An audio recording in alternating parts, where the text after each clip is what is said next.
Pause time and stay as we fight through. Don't know my name, yet we remain the unknown few. We're holding still forever till chains disappear. We clutch our kin, we'll meet again. We count the years, and it goes on and again, pushing me. And it goes on and again, trapped in a memory, caught into trying to break out again. We run in circles, deja vu, trying to call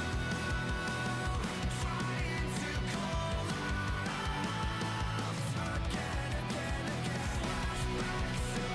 moments like films in my mind. Time starts to spin once again. We break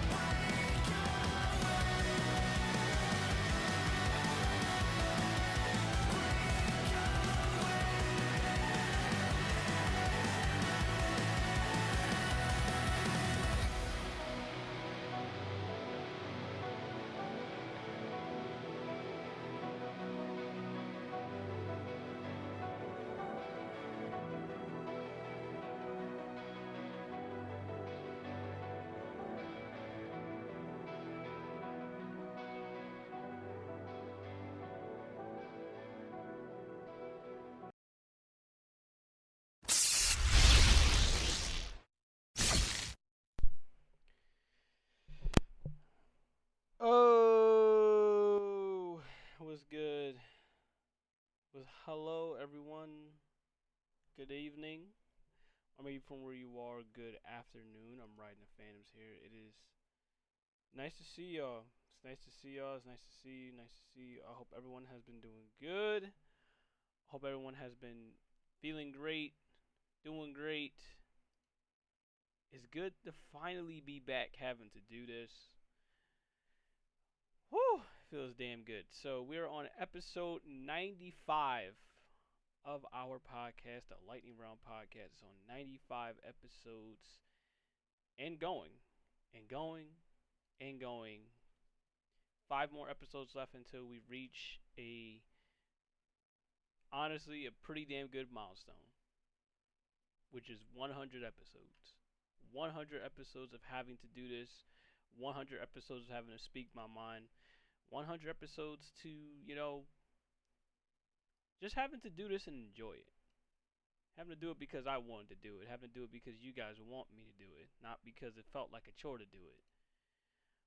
Now, it's a shame that you won't be able to go back and see the previous, what, say the, I don't know, you might be able to see the first one, might be able to see the second one, but I don't know about all the other ones that kind of lost in the void, lost the time.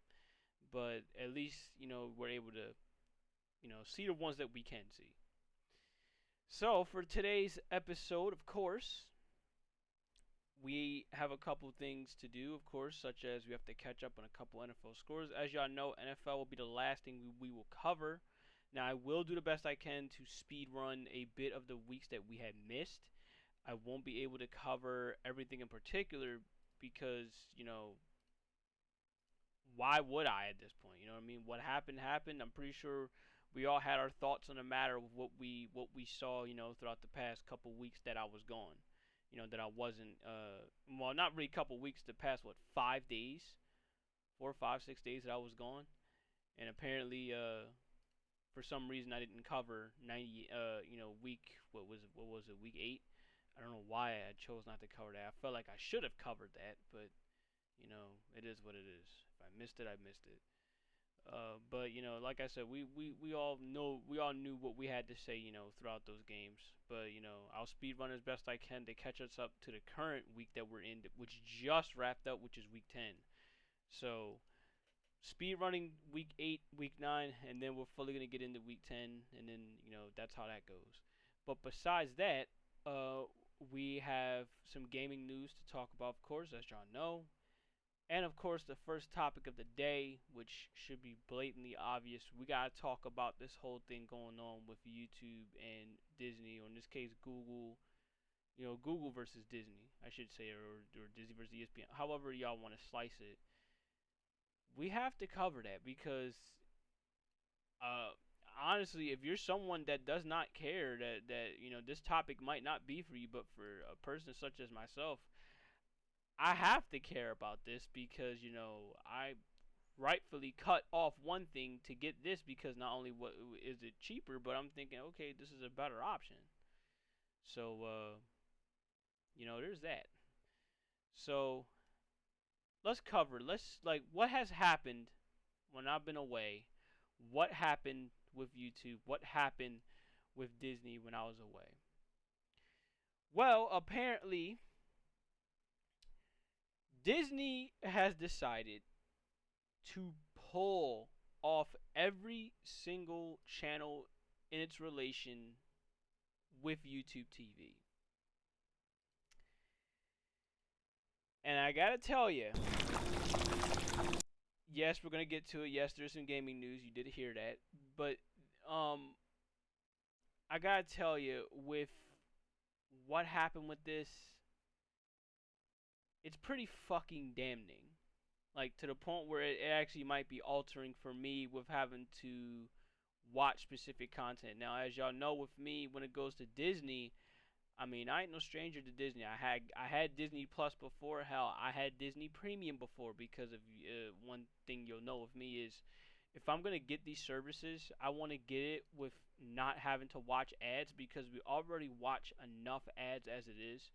We don't need any more than we already got. So this is the case for me when it goes to watching anything on Netflix, which I don't use, but it's still paid for. My mom uses it. This goes for anything watching Netflix. This goes for anything watching Netflix. This was going for anything watching Disney. Um, that's what this stuff was supposed to be, dedicated for with me. If I like your content that much to want to spend that much monthly, then hey, it is what it is. Um, but yeah, I'm no stranger to that. I'm no stranger to of course, having Hulu with the bundle right now with the Verizon Fios bundle that we have going on with that. And of course, added with that was, yeah, it was just YouTube TV, having all that and enjoying it. But for them to sit up there and cut this off tells me one thing and one thing only. And I'm sure we're all going to figure this out the hard way, considering what Disney owns and what they have deals with. Disney is fucking greedy as all hell. In fact, they're not just greedy as all hell.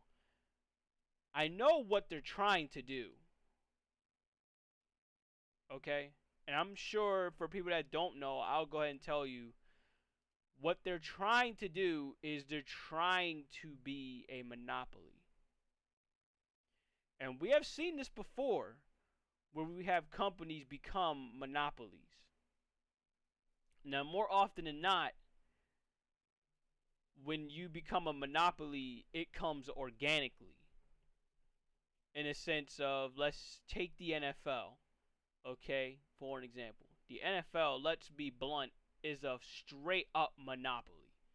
The NBA is a straight up monopoly. There's no cutting corners with this. We know what these leagues are. We know that every single player around the world, whether you're from the US, whether you're from Japan, whether you're from Europe, whether you're from China, don't matter. Like some way around you want to get recognized by these sports companies and make a lot of money, whether it's for you living in the US or whether it's for you living internationally. The NFL and the NBA at the end of the day, they're at what they're at because it either A, it came organically, or B, they once had competition before, but then they struck deals with said competition to get where they're at in the world. Disney is on the brink of trying to become that monopoly. And it's not a good news at all.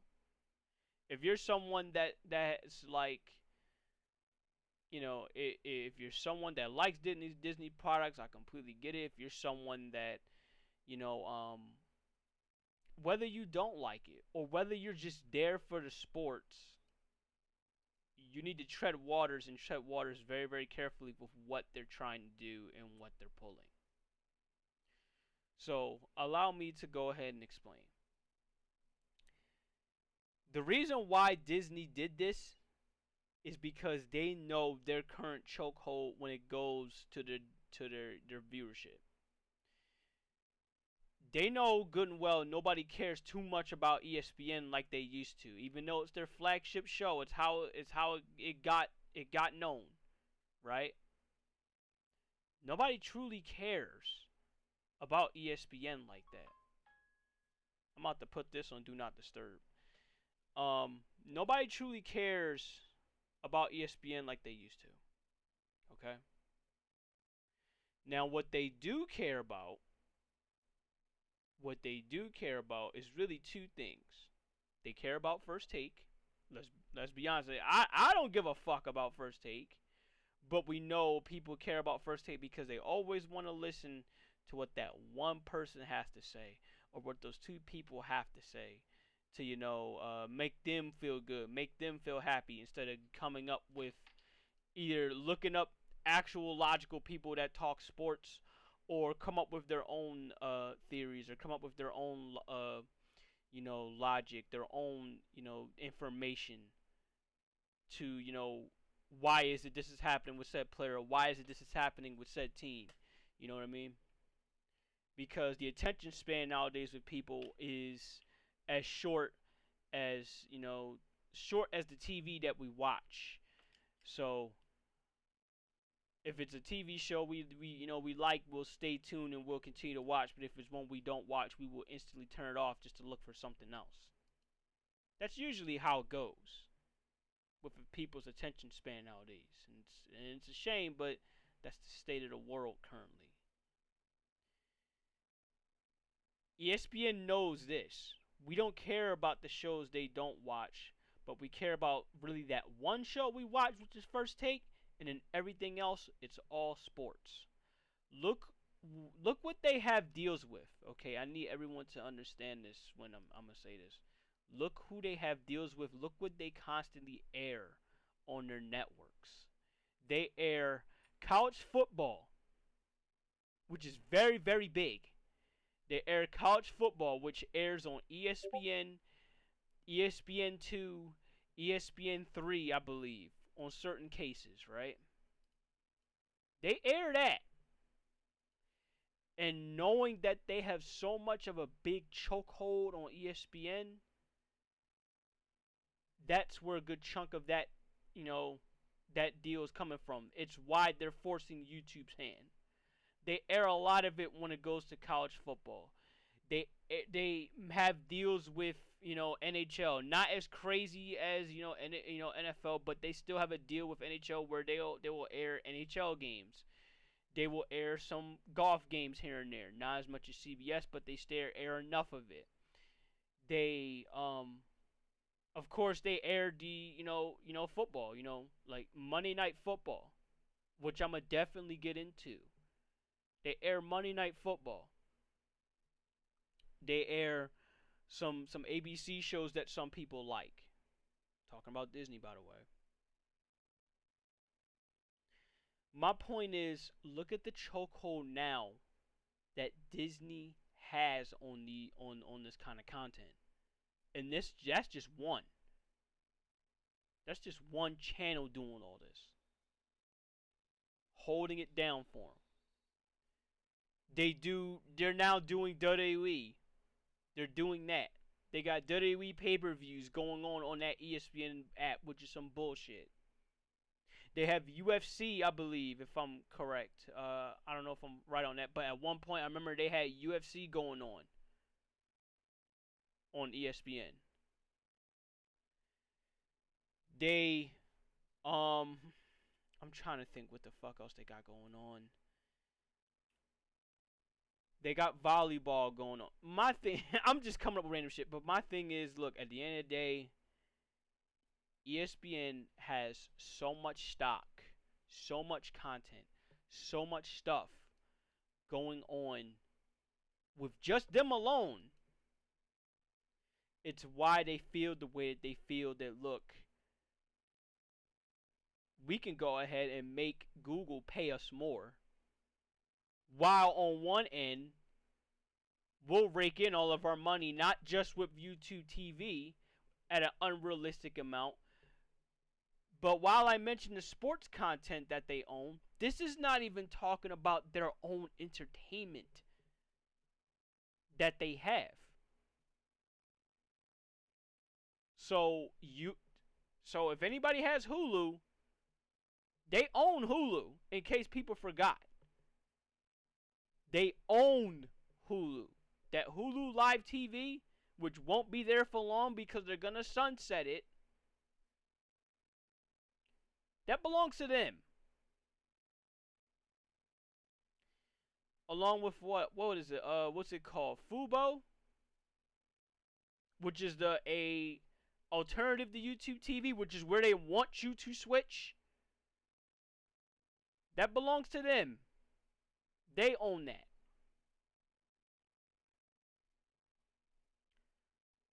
Basically, put it simply, what I'm saying is this.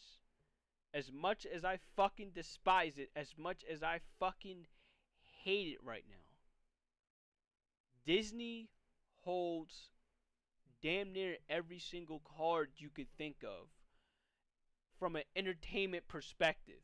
And it's only going to grow and grow and grow and get worse.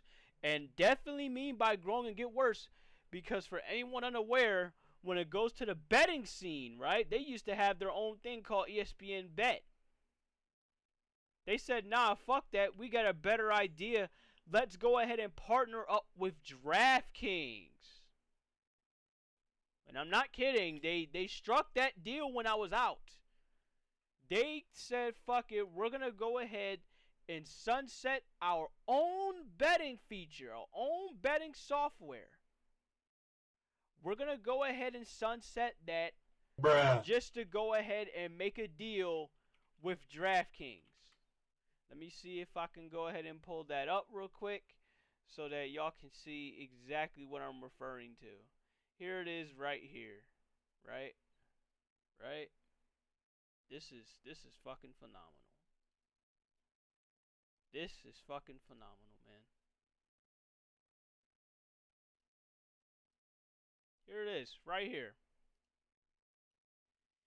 ESPN and DraftKings enter a multi-year agreement. DraftKings will become the official sportsbook and odds provider of ESPN. This happened really as soon as I got back. My bad. I said when I was out. As soon as I got back on the 4th. This happened a couple days after.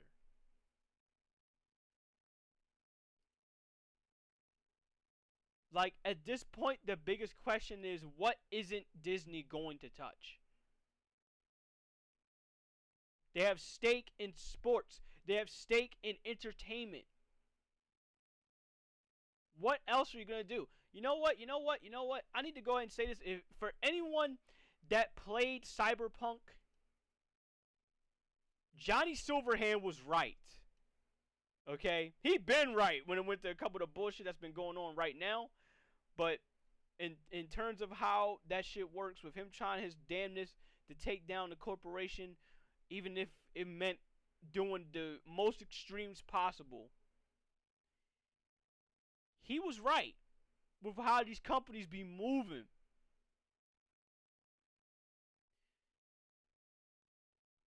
Exactly that, bro. Disney is literally Arasaka. Disney is Cell from Crisis.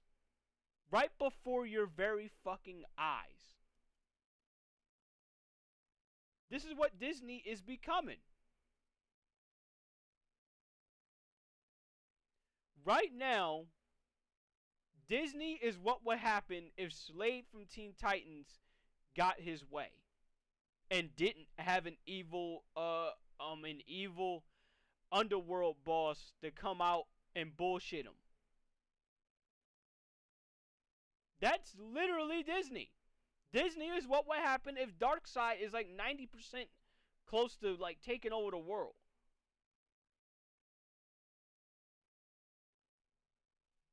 Disney is, funny enough, they're becoming. Disney is becoming Thanos itself.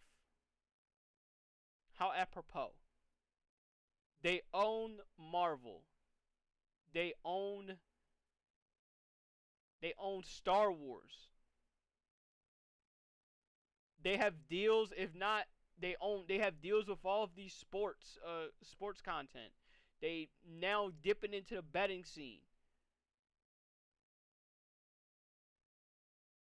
They have 2 to 3 entertainment apps at their beck and call with their own, with Disney Plus, Hulu, and Fubo. Like, at some point in time, people's gonna have to wake up and understand, if they haven't already.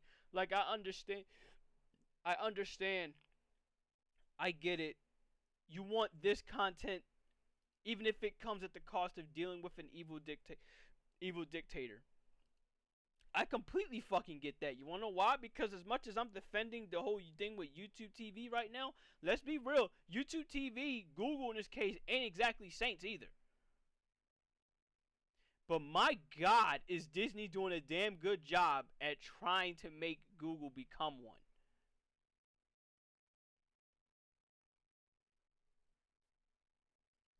So, because of this whole thing going on with Disney and Google, with ESPN and YouTube Plus, I no longer have access to Disney-esque channels such as ABC, such as ESPN. You know what? ESPN, if they was to tell me I would lose ESPN, fine. Guess what? It's not my first go around with not having ESPN. Like, when I was a kid, I used to not have cable. I used to have to use an antenna, hold on to that one. I used to be able to use an antenna just to be able to watch specific channels, such as CBS, such as ESPN, such as, Channel 57, such as Channel 17. I used to have shit like that, and I had to run with it, use it for years, because my mom couldn't afford cable, and I understood why. She had to make ends meet. I understood it then. I understand it now. Half my life, I used to not have cable. I had to take it and deal with what I had. Now, at 30 years old, getting to 30 years old, I should say, because I'm 29 now. Now, I actually have cable. I can actually watch the shit I want to watch. At least I thought that was the case. I went from growing up as a kid, we was already cutting cords, to being a teenager, we had cable here and there, to going right back to cutting cords as an adult. But this one is not only cutting cords, so to speak, but it's getting into a streaming service. And the one time I get into the streaming service, it hasn't even been on YouTube TV for a year. We've only been on YouTube TV for months. And now we have to deal with not seeing ABC and ESPN, but we have everything else. Not seeing National Geographic. Granted, I don't watch National Geographic, but that's still Disney. That's still shit that I'm supposed to have. And now y'all want to fuck around and tell me that I have to switch off of YouTube TV just to go to your own product, which, by the way, I'm going to say this right now, it's not going to happen. For one good reason why it's not going to happen. I'm going to tell you why. Because when we signed up with this Verizon Fios bundle, the reason why we signed up with this Verizon Fios bundle to have YouTube TV included is because we wanted to be as cheap as possible and not go back to cable. We have seen firsthand what would happen with Xfinity. Xfinity ruined me and my mom. Put both of us, like really mostly her, in debt. We just now got out of debt with Xfinity. The only other options we have left, if we decide to go away from YouTube TV, it would be A, go back to where we were, which was cutting cable and using an antenna again. Or B, we would have to go for Fios TV, which we're not trying to do. We don't want to do. That's the kind of predicament. That's the kind of predicament that Disney has put us on. And I royally fucking despise it. Disney alone has ruined this for a lot of people such as myself. I'm not used to not having cable and not seeing ABC there. Even in general, even if you didn't have cable, you're not used to not seeing ABC there. Like I said, I can get used to not seeing ESPN. I had to deal with half my life not seeing ESPN. And besides, I'm going to be real with you, ESPN, right now, it ain't worth it. It's not worth the cost.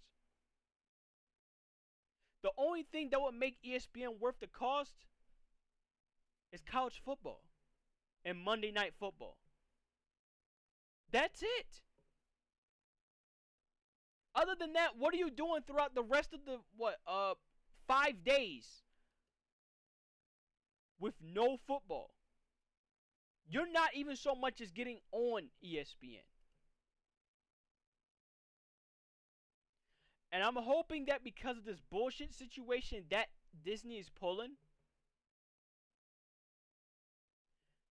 I hope that every single time Monday Night Football plummets lower and lower and lower and lower until Disney realizes that the greed that they're trying to pull, it's not worth it. And by the way, I'm going to go ahead and tell y'all this anyway. I know I'm not supposed to do this. I know this might be a quote unquote illegal, but I'm going to go ahead and tell y'all these exist. Okay? Let's be real. This is pretty much in public knowledge by now. Streaming websites exist. They exist. They exist here on computer. They exist on Fire Sticks. So don't get it twisted, Disney. People can and they will find ways to get over on you because you decided to get over on us.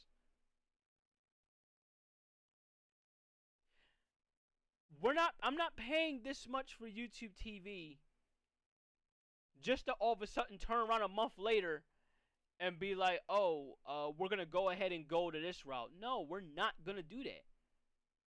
We're not going to, because it's not worth it. We will find ways to do with or without you. We're not going to pay you any more than what we're already paying for. I saw my aunt when I went over to my aunt's house to fix her computer or to fix whatever was going on with her alarm system. I saw one of those boxes there, those IT PTV boxes. Shit, I might go that route and say, fuck it, that's worth it. I'd rather do that.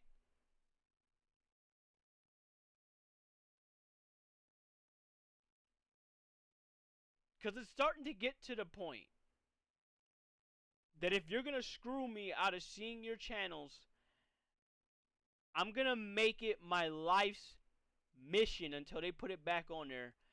I'm going to make it my life's mission to not give Disney as much money as I can. To give them as little as possible. The only reason why they're getting just enough money right now is because of that bundle with Verizon Fios. Which, funny enough, let me go and tell you this one little fun thing, right? I did say I was on Disney Plus Premium, right? Guess how much I was paying for that? $18 to $20. So when I got on when I got on the Disney Plus, right, when I wanted to watch something, the whole point of me paying $18 to $20 for Disney Plus is so that Disney Plus Premium, might I add, is so that I don't want ads when I'm watching shit. Why is it when I get on the phone to try to watch, say, Star Wars or watch some Marvel shit, I see ads popping up? Now, I don't know if that has something to do with Verizon Fios, but all I know is this: the fact that I'm paying $20 and I still see ads when I'm not supposed to get them is fucking criminal. It feels like Disney just stealing money from me at that point. If you're gonna add ads into what I'm paying for, which is supposed to be with none, I'm not giving you any more money than I already have. In fact, it's crazy enough. I need to save up as much money as I can anyway, because of I'm trying to recover from having to go to Florida. I still haven't even got paid yet. I don't get paid till this week because bi-weekly pay. But my thing is, Disney is going way too far. And I get it. I've been at this for like 30 minutes, but it has to be talked about because this shit is game changing for a lot of people. If anyone wanted to cut the cord and they wanted to say, fuck it, I don't want to deal with paying so much money for cable no more, you'd be like, oh, okay, YouTube TV, yay, let's go there. And only to find out that, oh, if you go to YouTube TV, this is what's going to happen. You're not going to get ABC at your disposal. Because Disney decided to say, fuck it, we want you to come over here and be complete and utter greedy assholes. At one point, we used to take YouTube, I'm gonna be real, we kind of took YouTube TV for granted. Absolutely. Because at one point, that shit used to be, what, $30, $39, $40? Now, because of what's happened with these companies, it's spiking up to $80. And who knows? God forbid they do come through with a deal to Disney, right? God forbid they do this. Don't be shocked if they fuck around and they say, oh, okay, our deal is now, you're going to have to pay $100. That's up on cable level. Like, actual cable level. Because if you look up, let me go and look up Verizon Fios real quick.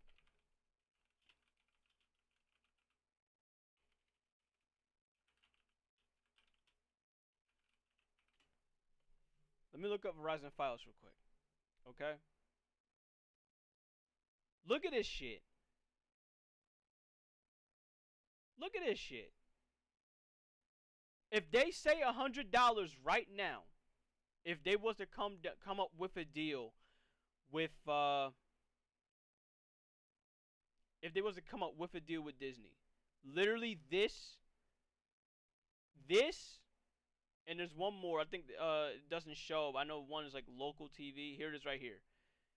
This and this, funny enough, would be cheaper than YouTube TV if they was to come up with a deal and they end up fucking them over. That's how insane this is. That's actually how insane this. That actually shows how insane this is. Shit, if anything, if you're gonna be paying that much $100, you might as well pay for more Fios TV right here, which is $325 with 325 channels for $119 a month.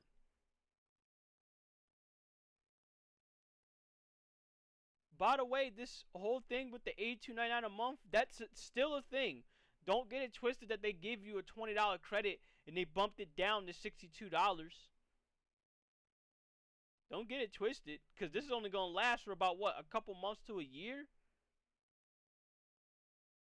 And then after that, it's going to revert back to $82.99. So, it really goes to show you how big of a deal that, that Disney has fucked a lot of people over, me included. Because now I got to find other ways to watch the Eagles when they're on Monday Night Football. Or say if I wanted to watch some college games, I got to use that site I just showed y'all. I have no choice. That includes even watching some basketball. I have no choice.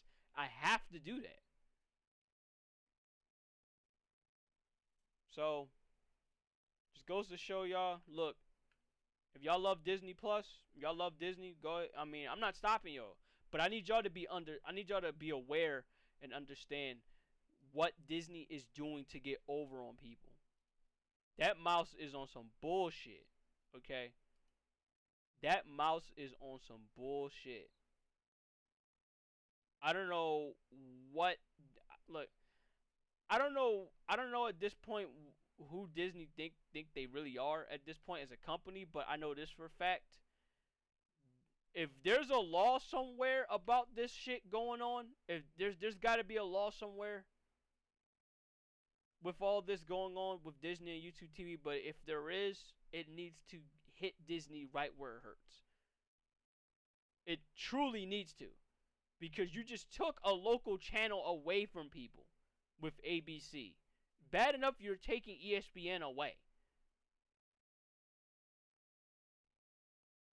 But there needs to be a law with what they're doing.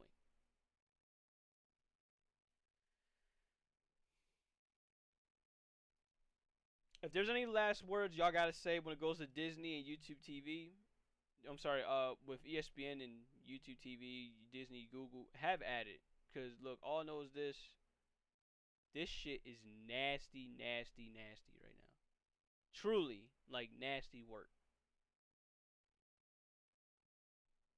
And I gotta tell you, we're gonna be approaching 2 weeks with this situation, and I hate saying it, but Google might have to cave.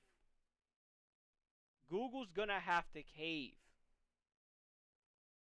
Because the only thing people care about is the sports. They don't care about any of these other channels.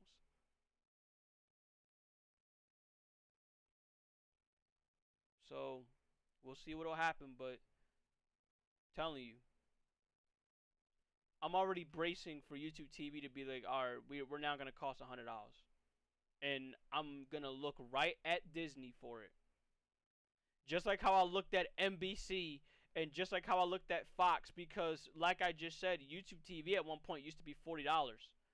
Now it's $80 because of these companies bullshitting. They don't like YouTube TV. They hate YouTube TV. They hate the idea that YouTube TV exists because they hate that we're paying this for cheap just so you can get all this. They hate it. They hate it. Again, it's not to defend Google, but this is the one best thing Google got going for is YouTube TV, and they're about to turn that shit into one of the worst apps to have in a matter of a year or two. Clip it and book it now. Alright, so next we have some gaming to discuss. I know y'all been waiting for me to cover gaming, but honestly, with this whole thing going on, I'm just so like y'all understand why. You understand why. You get why I had to do this. Alright, so Halo Campaign Evolved is coming 2026 for Xbox, PC, Steam, and PS5. Okay, well, I'll make it quick. What's the good news with this, okay? What's the good news? The fact that PS5 players finally get to play Halo. Yay, yay, yay. What's the bad news of all this? Okay, well, I don't know. How about everything else? How about everything else? And one in particular, I need to go ahead and I have to do this. So, was it okay?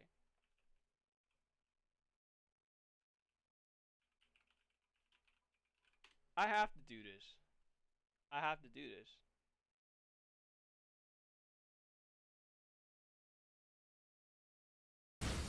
Let's take a look at the game, okay?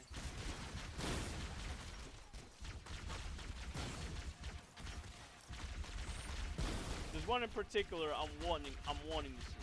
Yeah, you never see the day until this starts until hopefully they'll show what I want to happen. Now, I will say this. The game do look good.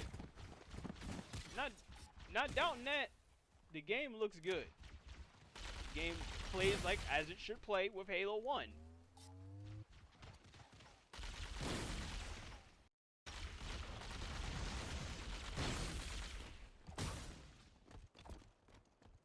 Not bad. Not bad, right? Not bad.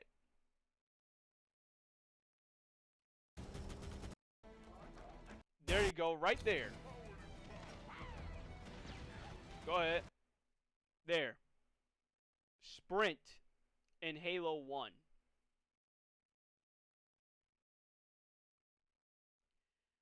I'll say it one more time. Sprint in Halo 1.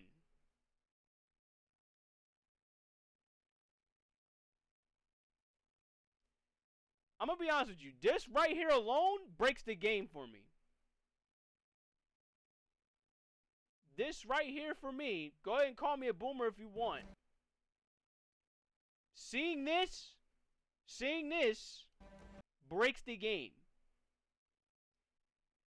You may not realize it because, oh, it was just sprint, relax. No. It breaks it because you practically ruined like half of the stages of this game. You ruined a good chunk of these stages.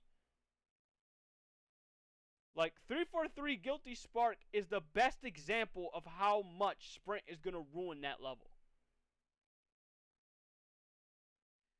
When you have the flood coming out, you're not sprinting away from the flood.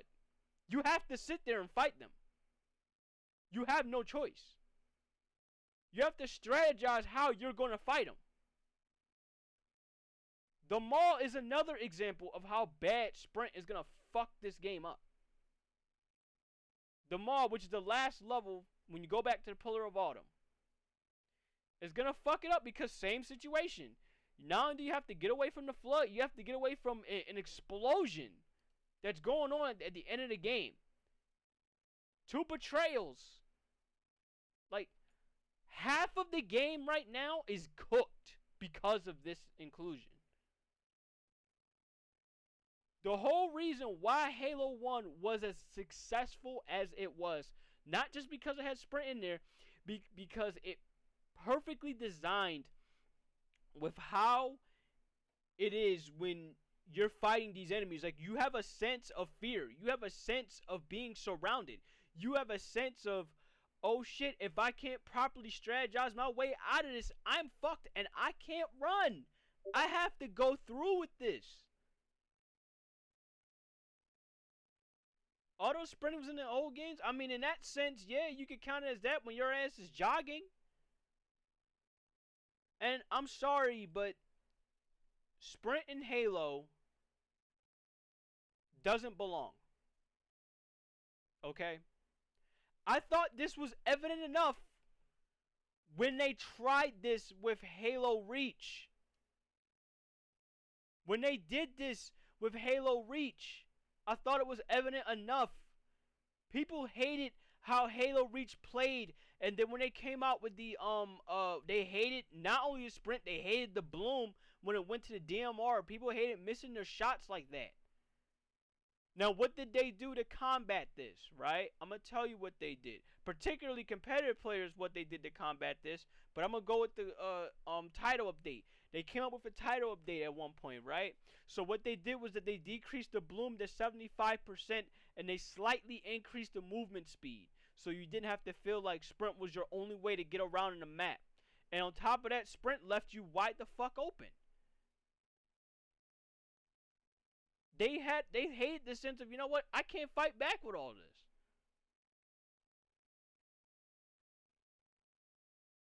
But what did the competitive team do to combat this? That's what Bungie did at the time, in this case 343.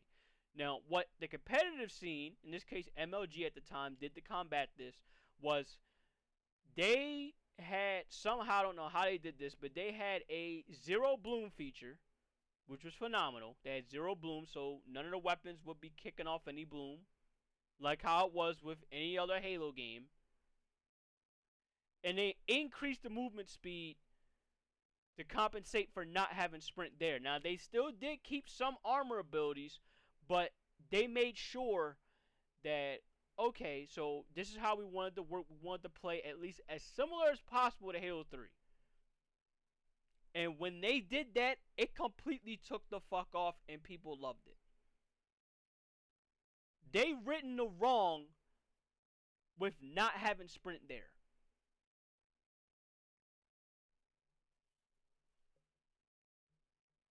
And for some reason, with Halo Reach now being what? 10 years old now? I think the game came out in like 2009? Hold on, I'm gonna look this up. How old is Halo Reach? I said 9, my bad. That game is 15 years old. That game is a teenager. That game is in high school. Funny enough, I wanted the game when it came out in my high school year. I think it was my sophomore year or so. That game is 15 years old. And still, for some reason, 15 years later, these motherfuckers have not learned.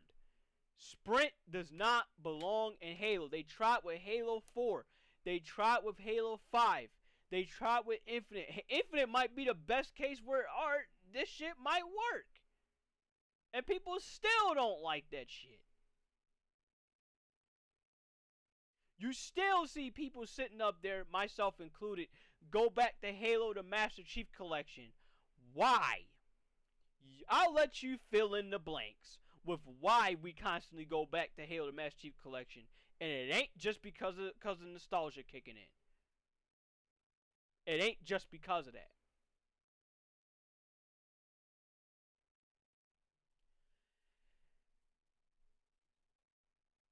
You adding this with the campaign evolved already ruined a good chunk of the game.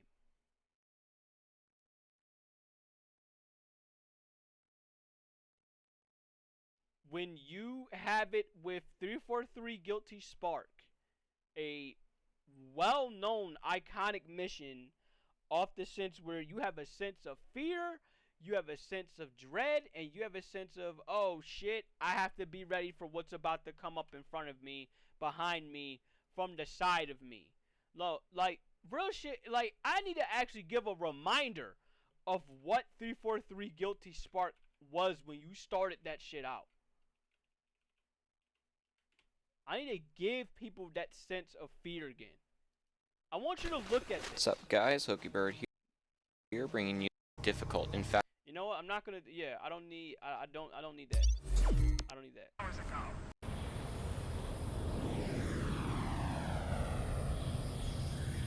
The last transmission from the captain's dropship was from this area. That was over 12 hours ago. When you locate Captain Keyes, radio in, and I'll come pick you up. This is what you had to deal with. You're hearing fighting in the background. You see Covenant is scattered. They're running. I mean, yeah, they're sprinting, but look what they're sprinting away from. However, you're the fucking Master Chief, bro. You have an overpowered ass pistol, AR, which is okay for busting shields, but you have an overpowered ass pistol and a grenade. The fuck you need to be running for it?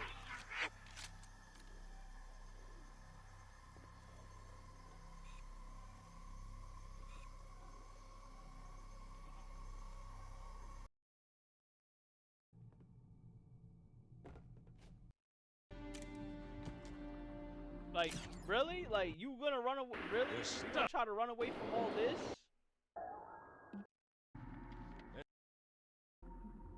This is the perfect situation where sprint could be used. Watch this. What you would do right now, if the flood was to bust through that door, and if you were getting overwhelmed, say like heroic or legendary difficulty, what's the first instinct you're gonna do besides shooting? And if you're getting overwhelmed, you're gonna fucking run.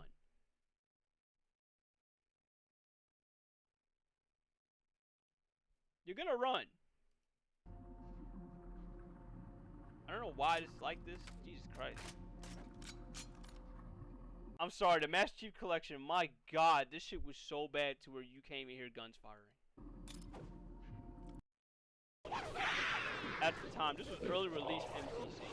But look at this, look how much you could run away from if Sprint wasn't able.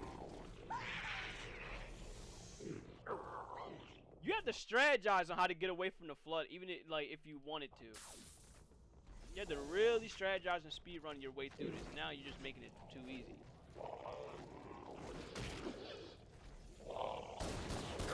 Wouldn't get hit with Sprint.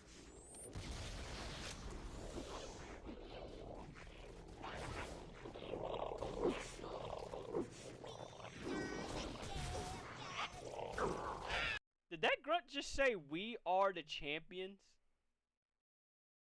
That's fucking crazy. But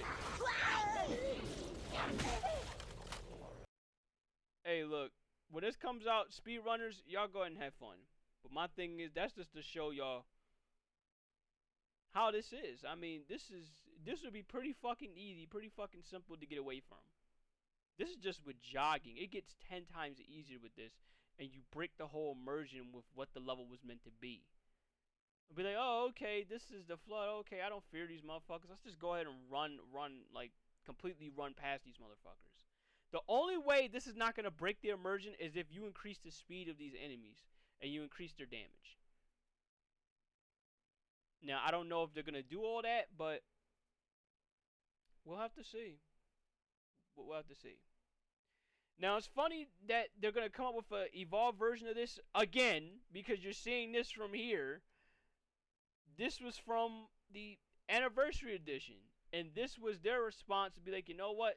We still want to go ahead and give y'all more Halo. We still want to go ahead and give y'all more content. So let's go ahead and give y'all this of an Anniversary Edition that came out, what was it, 14 years ago? Halo Reach came out 15. So I would have to say 14, 13 years ago, that nobody asked for, by the way. Nobody asked for this. Only thing we wanted was some DLC maps. We ain't give a fuck about all this. Nobody asked for an Anniversary Edition of Halo 1. But you want to know what? We'll go ahead and take it, I guess. As long as that came with the DLC maps with some of the Halo 1 maps, which are actually very good. I'm going to go ahead and tell y'all that right now. Halo Reach's version of Hang 'em High was very good, and I actually remember playing it quite a lot. It was very fun. But at the end of the day, my point still stands. Nobody asked for this. They didn't ask for it back then. They didn't ask for it now. Why are you giving us an anniversary of an anniversary? We know how much Halo 1 is loved. We know what it can bring. And you want to know what? Halo, aside from PlayStation, is very accessible through the PC, through the Xbox. What they should have done is they should have taken what they had with the Halo Master Chief Collection and poured it right over to the PlayStation. That's what I thought they were going to do the whole time. But no, they want to go ahead and do this. Like, okay, man, whatever. What the fuck ever at this point. What the fuck ever.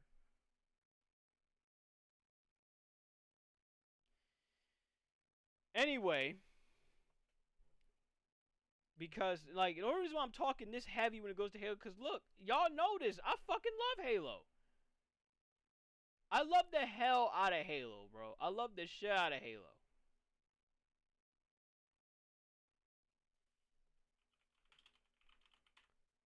But to see them constantly make dumb move after dumb move after dumb move after dumb move, it tells me all I need to know. I remember it being years ago, of course, because of this with the MCC, that we straight up said Halo is dead. And goddamn, is it still just dead? It's just they're trying their damnedest to try to revive it, but it's hard to revive it when it's like you're constantly doing these dumbass moves. I love seeing Halo. I love playing it, but my God, you're not making it easy. Like right now, I'm gonna tell you this: the best thing we got that's Halo related doesn't even come from Halo itself. It comes from fucking Helldivers. Thank you, Helldivers, for actually, surprisingly enough, Thank you, Helldivers, for treating Halo better than the company itself, which is fucking insane.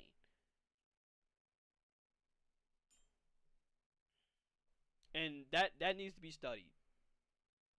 How is it a game that gives no fucks about Halo treated better with their own collaboration and gave it more love than the company itself? Unfucking believable. Alright, so we have more to talk about with news. And by the way, this is news that I also have coming in that I'm gonna cover as well, that I'm seeing on the Discord. I'm gonna definitely cover that along the way. But I want to cover what we already got right now. So thanks to Winter for linking this. Square Enix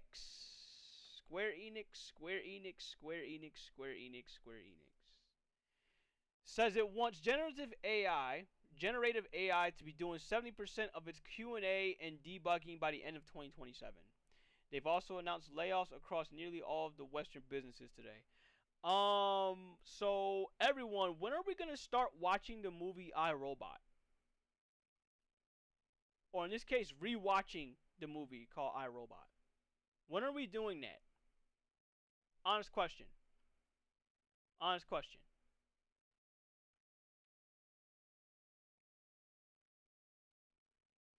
Because we see what it's doing now.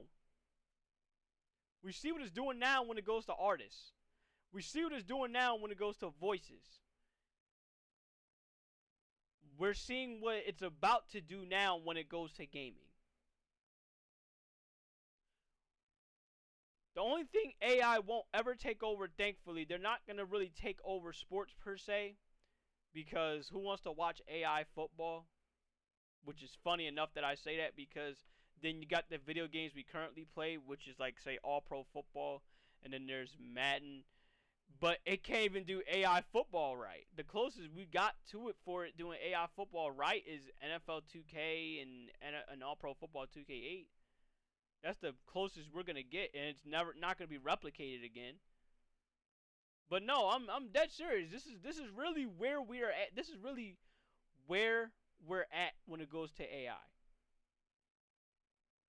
Just like how I said it, how it is with Disney about to take over everything, add AI to the list.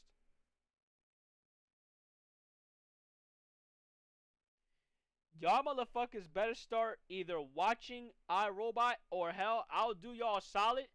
I will replay Detroit Become Human all over again, just so we get a hard lesson to learn about how AI is. And I can tell you this right now, I will gladly replay Detroit Become Human, because I actually had a damn good time playing it.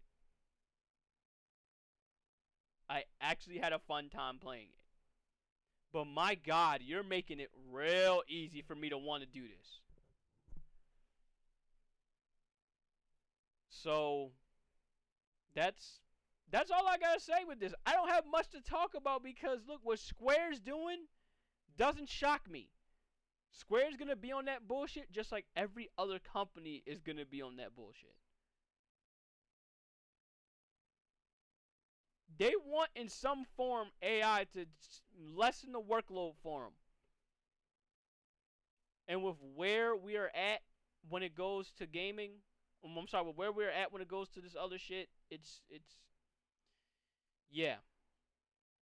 It's getting to that point. It's slowly just like siphoning from us, taking the life out of us.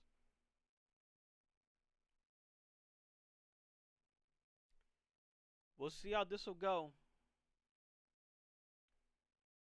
But with what Square's doing, it ain't going to be any different with what Nintendo's trying to do, with what Sony's trying to do, and with what Microsoft is trying to do. It's no different.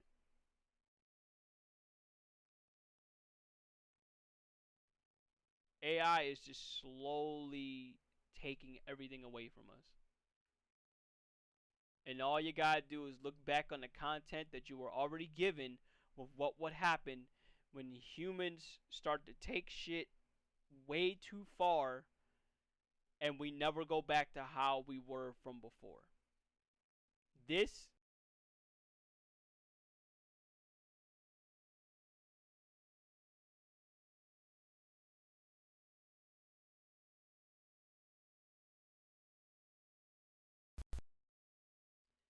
All right, sorry about that. But yeah, what I said is, yeah, this is about to be another one of them.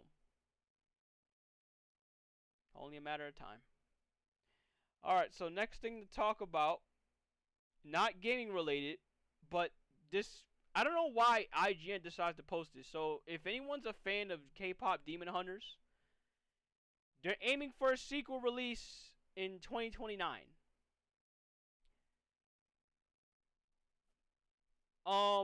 This shouldn't come as a shock that movies like this. Honestly, this movie for me shadow dropped because I didn't even know this was a thing until I started seeing that fucking GIF, started seeing the meme of it. And you know the one I'm referring to. You know what I'm talking about.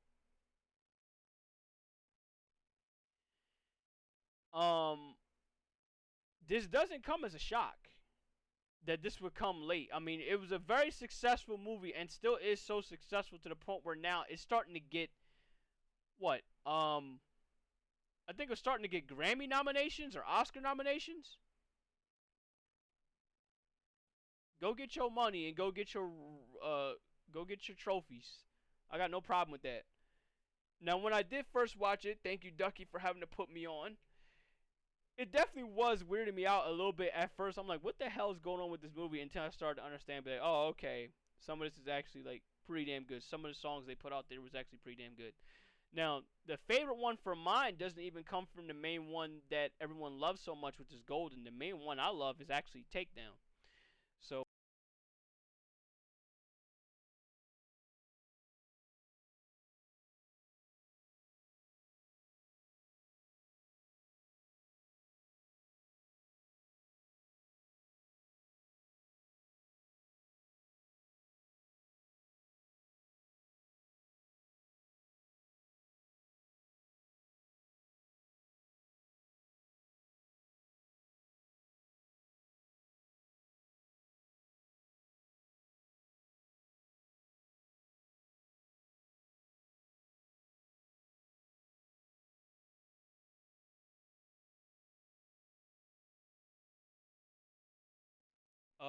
Okay. I don't know what the hell is going on, but my whole audio just went away.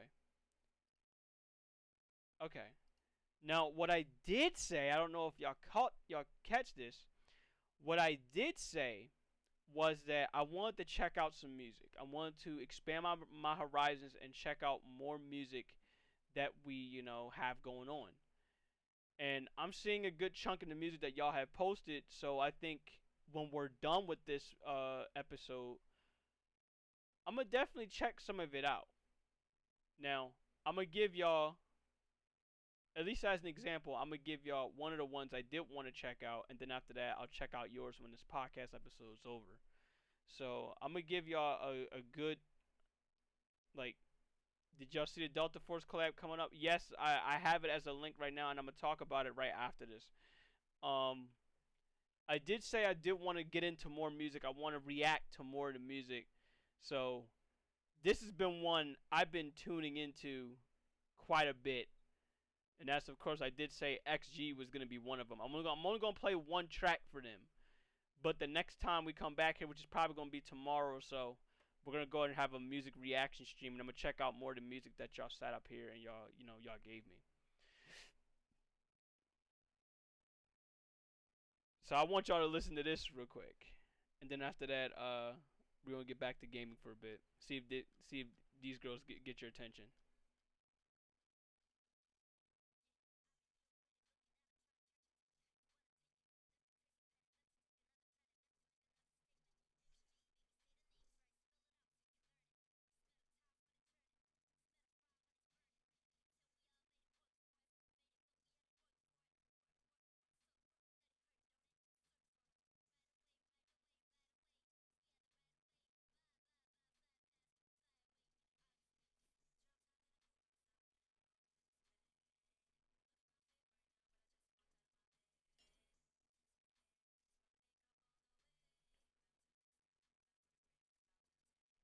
Stop.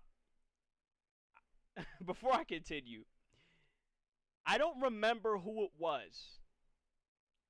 I don't remember who it was that introduced me to XG, but whoever it was that played Howling that day, thank you for introducing me to this group. It's a shame that it had to take me listening to that song like 5, 6, 7 times to be like, you know what, I'll listen to something else that they have. But thank you for introducing me to this group. You wouldn't believe it if I was to tell you this group, it's 7 girls, 7 women. 4 of these motherfuckers can rap, and 3 of them can sing. But all of them can do it. Is just what they're best at is 4 of them can rap. And you see a lot of heavy inspiration from certain artists, such as, okay, you see inspirations from SZA is one of them, because they do R&B and they do R&B and they do pop and K-pop, J-pop, and they do hip hop, of course. You see SZA, you see Missy Elliott, you see I think they said another one of them was, I'm trying to think of who the fuck did they say it was. I don't know if Doja Cat is one of them, but they have a very similar tune to Doja Cat, because their music is up there with hers. But you see it. You see that. I think TLC is definitely another heavy inspiration. You can tell by the outfits that they would have on when you look at certain music videos that they have. But it's crazy because they're not just known for this, doing hip hop and R&B and shit, all this other music. They're a fucking dance group. A very well choreographed dance group. But let's just keep this going.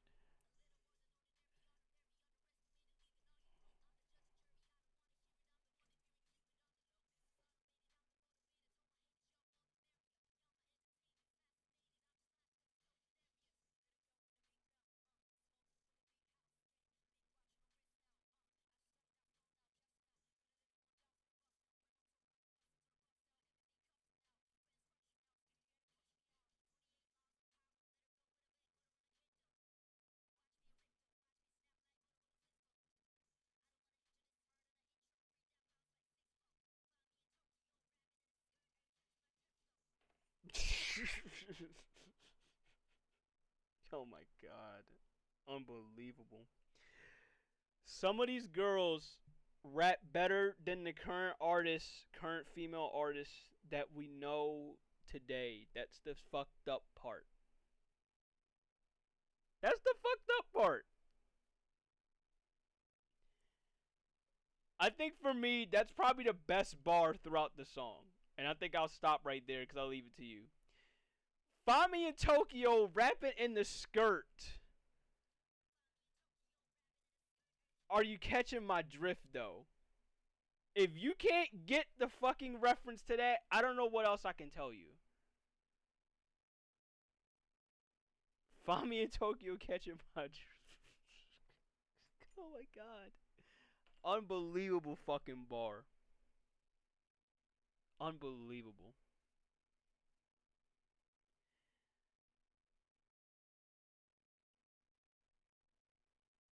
What reference was there to be gotten?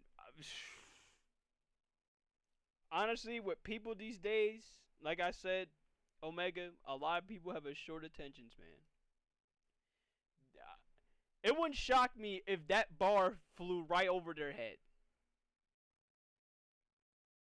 If that Tokyo Drift bar, it wouldn't shock me if it flew over their head. Hell, I think with the people nowadays that are born, they haven't even watched Tokyo Drift. I'm actually legitimately convinced. They either have not watched it because they didn't watch it at the time, or because they were born well after the movie's conception, and did not try to look back and be like, okay, how'd it go with all the other movies?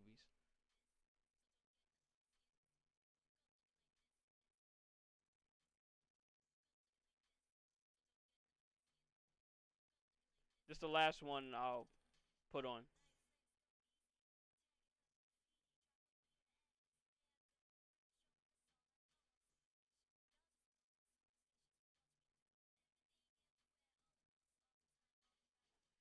Now, there's a reference to that, but I actually don't know what that reference is. So, with how everything, everywhere, yeah, all around. What in the Juni Ito fuckery was that imagery? Hey, look, look, you think that's crazy? Look at Howling. Howling's just as nutty.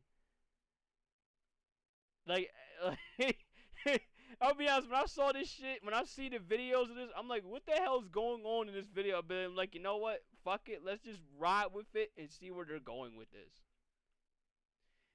But yeah, with XG, they're living up to, you know, what their name is. They're extraordinary girls, apparently. That's what the naming is. That's what the name is.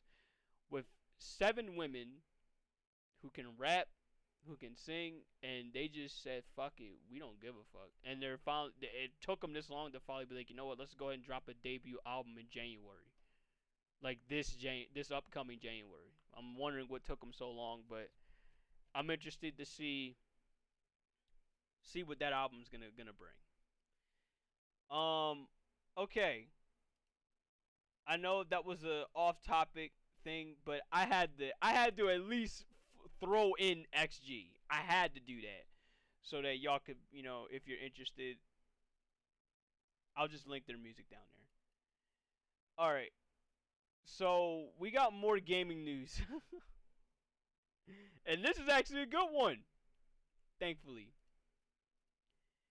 PCXX2 is now compatible with almost every PS2 game in a huge win for game preservation. Thank you to the developers of the PCSX2. And I have to say that. I actually have to say that. Thank you for that. Thank you for making PCSX2. I remember when I first tried to get into PCSX2 from before, where it had the white menu and everything like that, and it was like in a rectangle.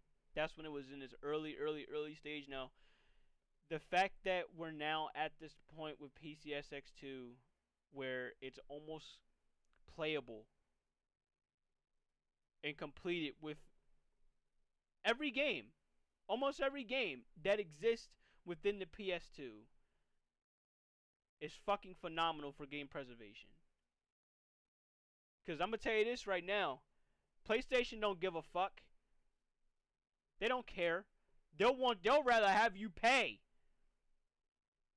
to play these PS2 games through their console than have you actually sit up there and make the PS5 or the PS6 or the PS4 be backwards compatible. Look, it wouldn't shock me right now if I go on eBay, which I'm about to do.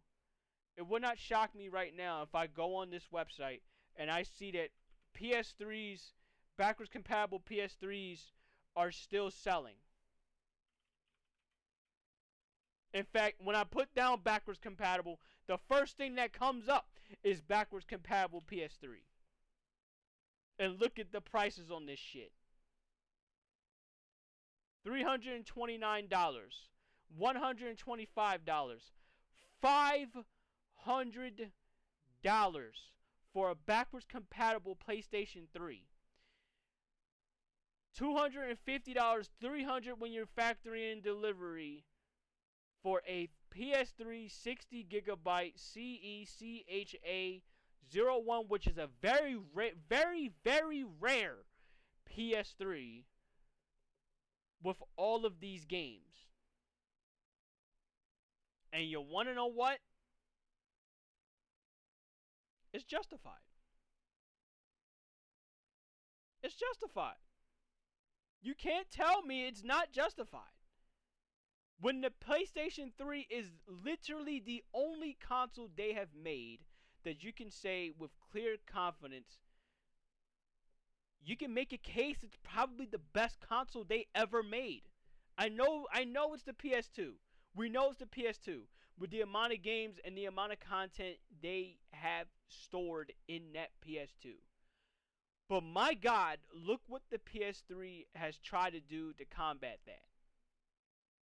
Gave you its own games on top of the PS2 and on top of the PS1. And it has not been replicated since.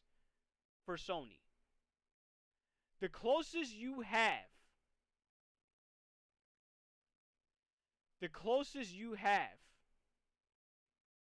is really what the Xbox is doing. Funny enough, with the Xbox One and the Xbox Series X, they say, okay, all these games, they're backwards compatible, but not all of them. And it's not their fault as to why, because there's licensing agreements and there's companies that are no longer existing. Which I get. But that's the best you got as far as a modern day backwards compatible console. You'll never get that again. And it's a shame, but it's a rarity.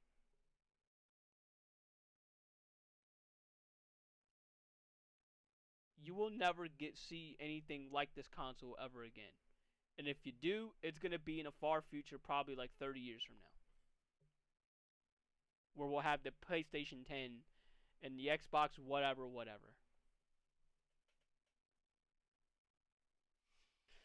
So, thank you PCSX2 for existing. Thank you. But you want to know why? Because look, anytime I had a PS2, or when I had an old Xbox, which you'll see from the old clips of me playing NCAA football 2008, I would be on borrowed time to play these games. Because obviously these games can and they will break. And when they break, that's it. You're done. That was the case with me with the last old console I picked up, which was the Xbox. As far as that generation goes, the Xbox was the last one I had picked up, and it just broke. I couldn't play it no more because the disc laser was fucked up, and I had to trash it. And I hated that I had to trash it. I still have the controllers for it. Goes to show you the kind of gamer I am. But the point is, I'm happy PCSX2 exists because at the very least, not only do I never have to worry about it breaking anymore, but it's also the fact that I still get to experience and have fun with these games. Now, hopefully, the Xbox emulator, what's it called, Zemu? Because I think I have Zemu. Hopefully, it'll get up to that point. I know it's going to be a bit until it gets there, but if there's one thing I hope for, is that when the PCSX2 is fully finished, that they could come in and help out with the Xbox emulator as well. If y'all are all about game preservation, now's the time to show that you're all about game preservation for not just the PS2, but for the Xbox as well. As you can see, we got the classic Counter-Strike here. Star Wars Obi-Wan, I remember playing. I remember I had the game.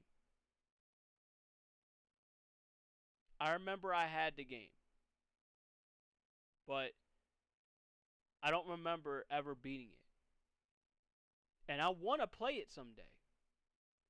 But you want to know what? Good luck trying to get this game nowadays, because let me go on eBay and see if I can find it. It's a rare game now. Very rare game. Very rare. But what I'm shocked is, for as rare as it is, it's only like $22, $23, $30. I don't even know if it's backwards compatible. Hold on, let me look up 360 backwards compatible.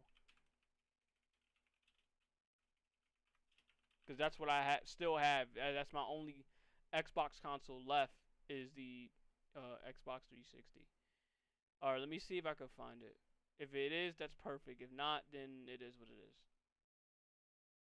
Wait, Sonic what? Did I see that right? Oh, Mega Collection, okay. Yeah, Sonic Riders is fucked up with this. Pre-rendered videos and the menus can start flickering. NCAA 06 doesn't exactly work all that good because I tried it several times and there's a severe slowdown with the game. So that doesn't work with it. You already know Splinter Cell Chaos Theory. I did it. The game works fine. All the Splinter Cell, all Splinter Cell games, I think they work fine. Double Agent isn't all that crazy, but that's why they have a 360 version of the game, I guess. Depends on how you see with it. Tony Hawk Pro Skater 3, client soft locks after host leaves as a system link. Other than that, the game, I guess, works fine. Game will freeze at the Xbox logo unless playing with a console resolution set to 480p. As you can see, the backwards compatibility is okay, but it ain't great. It's not great. That's why you need something like Zemu to exist. You desperately need it. And I don't think I see Star Wars Obi-Wan anywhere here. You don't. I don't see Star Wars Obi-Wan anywhere here. So the game wasn't even backwards compatible. So it's very hard and very rare to come across a game like this.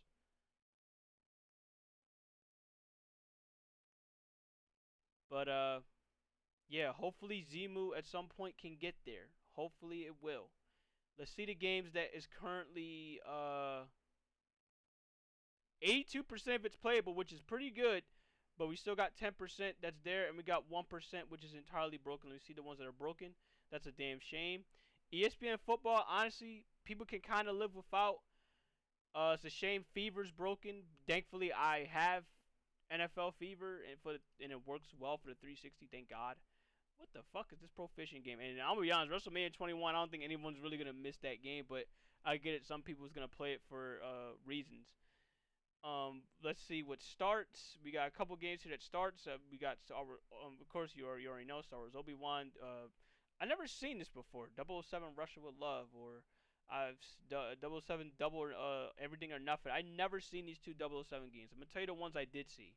I remember seeing 007 Nightfire and the other 007 PlayStation GameCube game. Let me see this 007 PS2 games. Yeah, Nightfire was definitely one. There was another one I remember. I know I remember seeing it. I know I remember seeing it. Maybe was it for like GameCube or something? Yeah, Agent Undercover. There you go. Agent Undercover. That's the one. It was these two that I remember. I do remember seeing the Rogue one, but all I saw was the cover. But I remember playing these. I remember like my cousin played this one, Nightfire, and I actually played the multiplayer with that one, and it was very fun. So some old classic games there. Call of Duty. Hey, look, the old school Call of Duty. Call of Duty Finest Hour. You know, like what y'all know about that? What y'all know about that? The old classic Call of Duties when they were actually fun to play the story mode. You know what I mean? Oh my goodness. Crash Nitro Kart here. So yeah, you can see there's definitely a good chunk of old school games here that they need some work with trying to make it, trying to get it up and running. MVP Baseball 06 I remember playing the hell out of, along with MVP Baseball 2004. I never had 2005, but I heard about how legendary 05 is, and hopefully at some point I get to play it. I do remember playing a lot of 2K Baseball, 2K5 and 2K6. That was fun. 2K7 I had for the 360. It was very fun. You already know what Max Payne. These were so many good games that the Xbox needs to get up and running. And hopefully when we're done with the PCSX2, that PCSX2 team could be like, you know what? Let's go over to Xbox. Let's help them out. Let's keep the preservation going. But then again, it wouldn't shock me if they called a wrap and say, you know what, we're done. We've done all we could, and they're right to. They've been at this with the PCSX2 for what, like 10 years? Hold on. When did the PCSX2 come out? When did the PCSX2 come out? Oh my God! No wonder why. It came out in 2002. No freaking way. It's been this old? If you're counting the PCSX, but it came out in March 23rd, 2002. That is absolutely unreal. These guys deserve a break. They rightfully deserve a break. Unfucking believable. They said development began in 2001, but the emulator fully dropped on March 23rd, 2002. Bro, 2002 we were still using Windows XP. Windows 99. Windows 2000, my bad. We were still using that. Fucking unreal. But congratulations to the PCSX2 for almost reaching that tough accomplishment. I don't even know if GameCube is there. I think they're there. Or I know the Wii is there. A lot of their games run just as good on Nintendo consoles. I don't know why, but congratulations to the PCSX2, you know, for getting there. Now, I know I've been blabbering for a hot minute, almost 2 hours in, and we haven't even gotten to sports yet. But hey, you know, when you're this passionate about something, you want to talk about it. All right, so finally we get to Nintendo and their bullshit. The U.S. Patent Office has ordered a re-examination of one of Nintendo's patents, which of course is summoning a sub-character to battle an enemy character.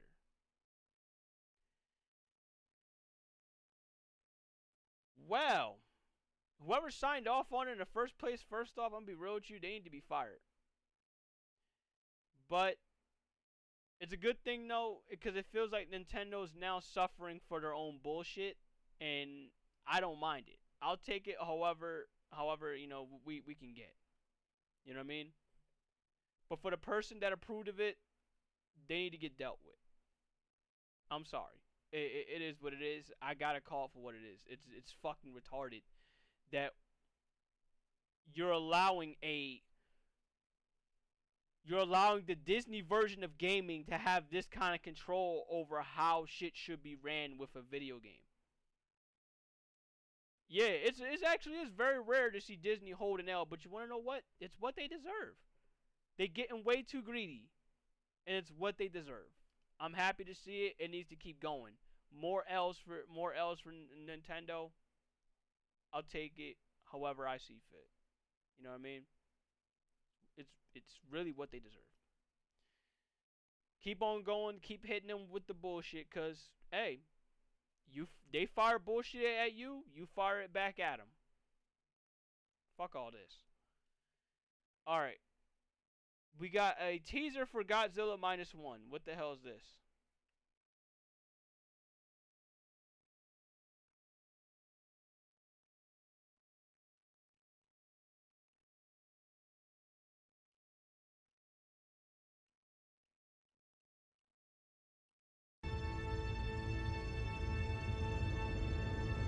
I'm sorry, -0. My bad. I said -1. I'm sorry. I haven't got anything to drink. I'm going through this with no drink, no hydration. Well, yeah, I was right. Yeah, -1. Well, you said -0, actually. Okay.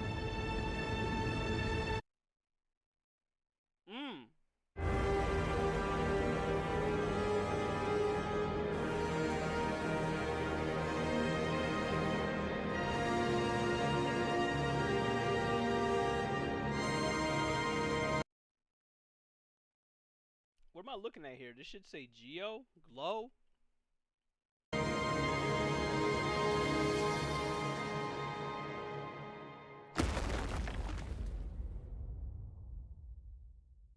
Duh, I don't even look like it's supposed to say minus goo or something like that. Goo 0.0. Oh no. Oh yeah, I can kind of see why they were roasting the hell out of them, because it's like, yo, you're not even looking at it for the numbers at this point. You're just looking at it for what word they're making. Guagi. Bro, like, you're not even looking at it for the word, for the Goono? Oh my god. How did you not see this? Goon? Goonzilla?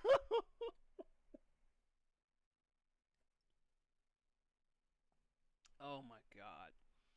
But crafty as shit. But yeah, it's I mean, at least there's that. I did enjoy one of the Godzillas you put me on. Y'all put me on, but hopefully this next one can be very good. If you haven't already, show Fuyu and show Bao. I know they love them some Godzilla. I don't even know if they've seen it yet.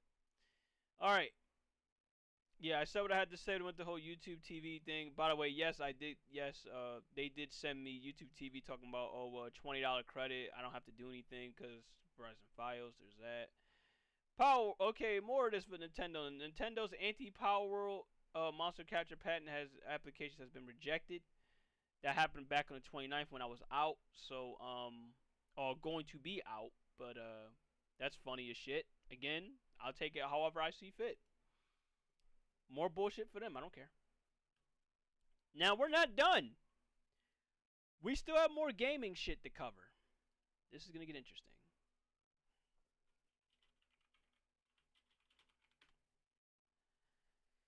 Alright, so apparently, we know the state of the play is going on. So this is what's happening with the state of play.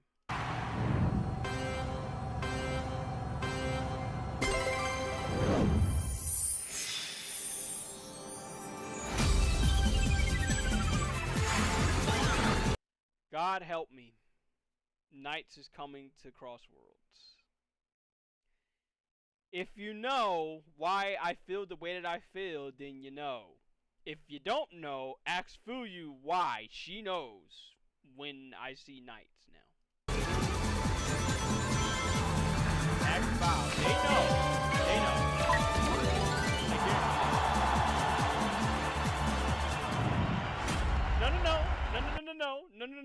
No. I'm saying, like, when you can, even if you put it in the chat, ask Fuyu and Bao, why did I react the way that I react about Nights? You'll see why.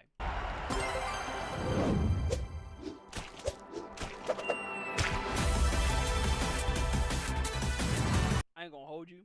When I saw the banana, I thought Donkey Kong. But yeah, I almost forgot about Super Monkey Ball.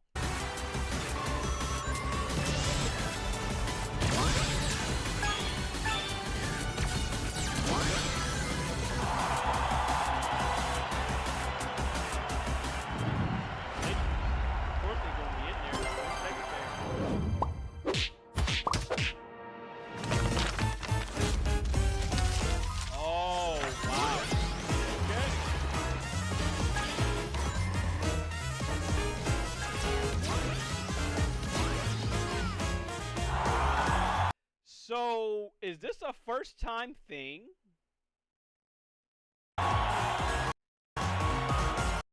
Is this a first time thing? I don't think we ever had this happen before. I don't think we ever had this happen before. Where we had actual comic book characters from Sonic be in a video game.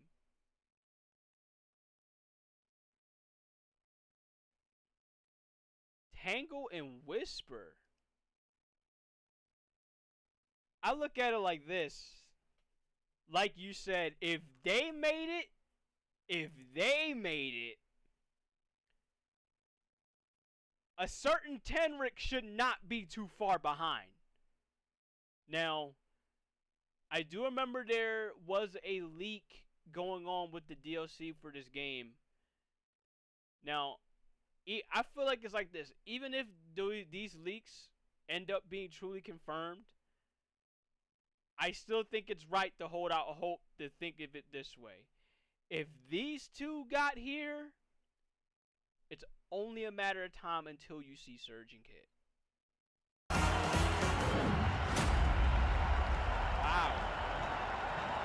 And it's also only going to be a matter of time until we get more of these comic book characters in video. So, that's some very good news. If you're a Sonic fan, you're eating right now. Tangle and Whisper in a video game. And not just any video game. A popular racing video game right now. Right now. I know people talking about, Mario Kart World, whatever. Like, no.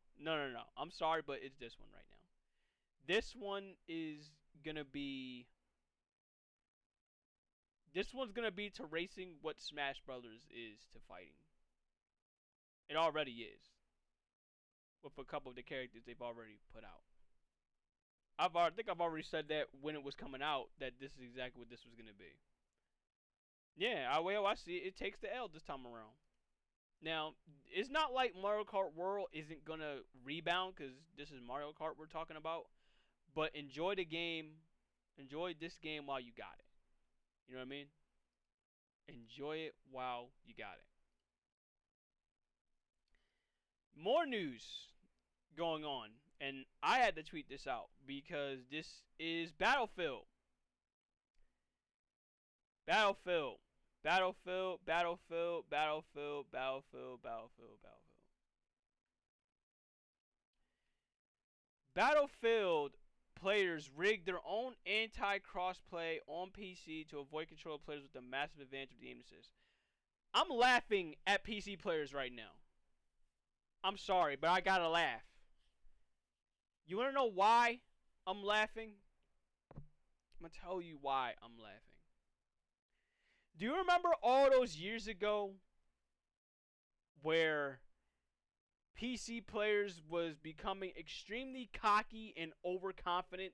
In fact, they're still like this even now, where they would sit up there and they would say, "Oh, well, yeah, PC player, yeah, mouse and keyboard's better than controller. Yeah, we aim better, blah, blah, blah, blah, blah, blah, blah." You remember all that? Because I remember having to hear all that for like the past 10 years. 10, 20 years. And then when it finally happens, when it finally becomes a thing, where crossplay becomes the norm in all of these shooters, now you're tired of controller players actually kicking your ass, and when it becomes actually fair, you're tired of this? No. I'm sorry, but I'm gonna treat it like how it is when I see characters run, or when I see players quitting in Master. I'll be like, don't run, don't quit, don't quit. Like Villain of Legend, how you doing? Be like, yo, don't quit, don't run, because y'all asked for this. They quite literally asked for this. They wanted crossplay in these shooters for God knows how long. Y'all shunned and put down controller players for years and years and years. Hell, y'all made it very clear with how the skill gap went when it went to these old games. But now, since you got these devs that are somewhat bouncing that skill gap, now y'all don't want to handle it anymore. Y'all wanted this. Maybe it's just me, but this is just players getting what they had, getting what they wanted. This is straight karma. You can't be mad at something y'all wanted.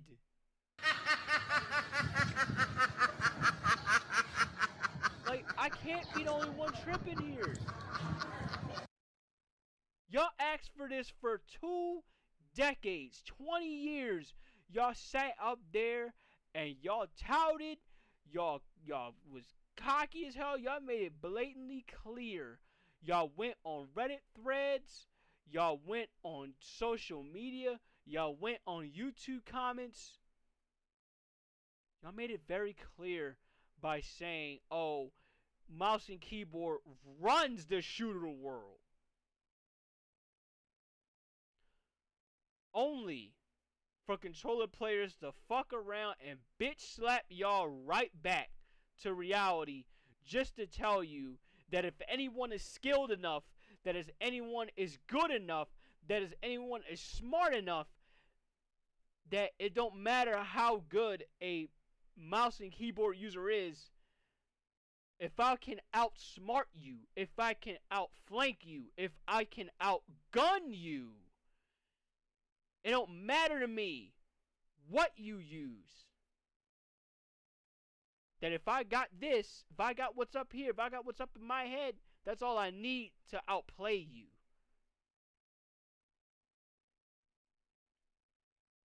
Don't run, because y'all wanted this. I'm not going to read the rest of this article. I'm not going to. Because I can look back on several occasions, several times, where PC players, mouse and keyboard players in particular, because that's what it was, you know, the rage all this time, where they was sitting up here and strutting their shit, talking about how much they run the world over controller players. Only for now, it has to take Call of Duty, it has to take Battlefield, it has to take Fortnite, it has to take Valorant, it has to take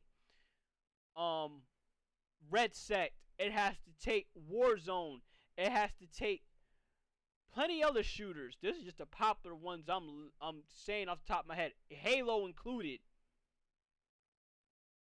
It has to take for y'all to understand, look, y'all don't run the world. Y'all don't run the shooter world. In fact, it'd be better off if no one ran the shooter world. So, as far as I'm concerned, y'all gonna have to grit and bear it, which is what they rightfully deserve. Can't nobody get mad at this. You know, like, you can't be mad at your own bullshit. Like, y'all, I'm sorry. Like, I find it very hard to feel bad. I can't feel bad. How can I feel bad when all I had to hear throughout the past 2 decades was how much better these motherfuckers were at shooters? How they can aim, how they can turn around, like, within 500 degrees by looking in front, and then after that they can instantly do a 360 no scope with no issue. How they can easily do the aim tracking thing that, you know, we was seeing on Battlefield. They can easily make that happen with just a simple mouse and keyboard. What are you mad for? Y'all said y'all could do this. Y'all said y'all got the more accurate aim. Show it. Get in there.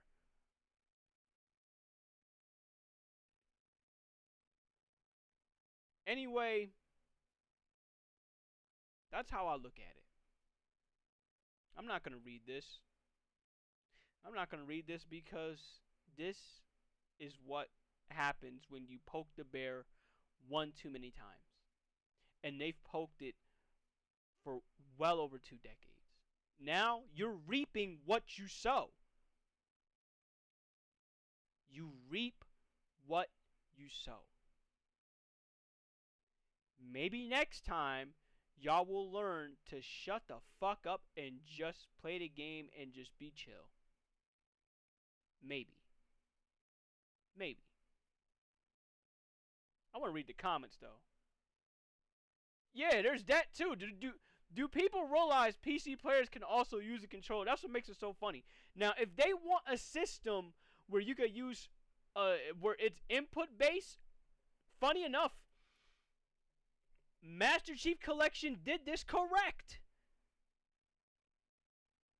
Like, I kid y'all not, the next time I get on Master Chief Collection on stream, you guys will see a setting that'll say input-based matchmaking, which means if I was to switch off of my controller right now and I try to play a keyboard, the game will put me in the pause menu and tell me you cannot play with that specific input. You have to play with a controller, or you have to play with the one that, you know, you set it to. Basically, Halo and Call of Duty did this right. I'm happy Battlefield didn't do it, because y'all are going to have to suffer. Now get the fuck out of my face. Sorry. That's how I look at it. Yeah, it sounds like 2 problems. Thank you. Best comment. Someone getting owned and a slow news day. There you go. More with Battlefield. There was an update that happened with Battlefield. I'm going to see if I could find it real quick. I know. Well, hold up.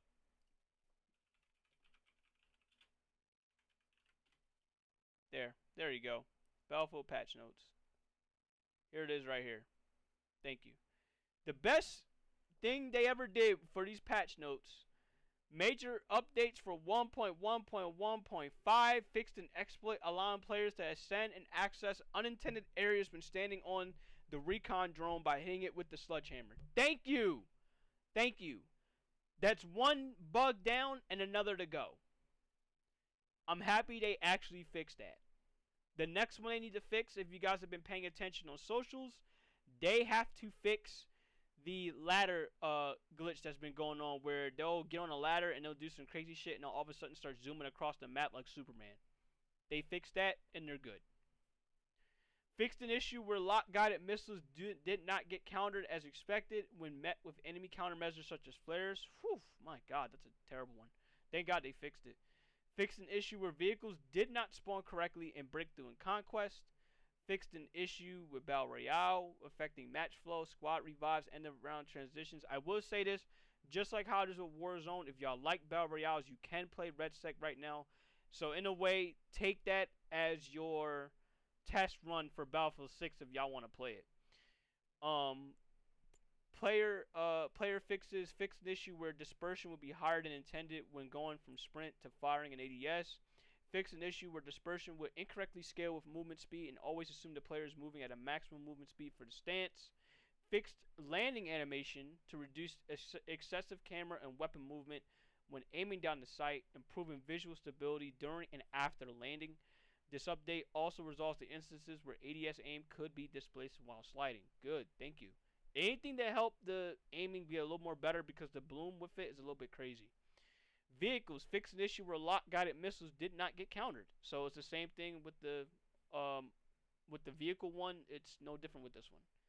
Gadgets, we already saw that one. Maps and modes fixed an issue where vehicles did not spawn correctly. Fixed an issue where matches sometimes would start with all sectors and objectives active at the same time. That is actually fucking nuts. Fixed an issue in Strike Point on Siege of Cairo where destruction did not reset at halftime. UI and HUD fixed an issue in vehicle customization with the locked anti-air vehicle preset did not display their unlock criteria as intended. Progression fixed an issue where the shotgun challenge, which is kill 5 enemies with a shotgun without reloading, did not complete properly. God damn. Fixed an issue where progress for the Engineer Specialist 3 assignment did not save. Fixed an issue where spawn loot would not spawn ammo or armor. Damn. That's... You sure that's not related to RedSec? But okay. Fix an issue where players where community creation privileges set to block could still access user-generated community experiences when a party leader hosted a match. Audio fixed an issue where activating the Battlefield Pro radio channel through the common rows did not play any sound. The rest of this is RedSec stuff. Battle Royale quad matches did not end after the last team was eliminated. Fixed an issue where being killed immediately after a mobile spawn could result in a squad being eliminated instead of reviving remaining teammates. Fixed an issue where players could become stuck in top-down view of the map after redeploy. Fixed an issue where players could retain their second chance after redeploying and did not transition to the end of the round screen after their elimination. Okay. Well, most of this is not bad. I will find out how it is when it goes to the aiming and stuff like that. I have no idea, but I will find that out when we get there. But as far as I'm concerned, some of this, not too bad. Not too bad, I guess. Particularly the one with the ladder one is definitely, it needed to go away so fucking bad. I'm telling you, it had to go. It had to go. But that's not bad of an update. So they need to keep going. That's one down. That's another to go. Okay, so apparently we got one more with the gaming news, as far as I know. Actually, no, a couple more with the gaming news. Delta Force. Let's see what's going on with them.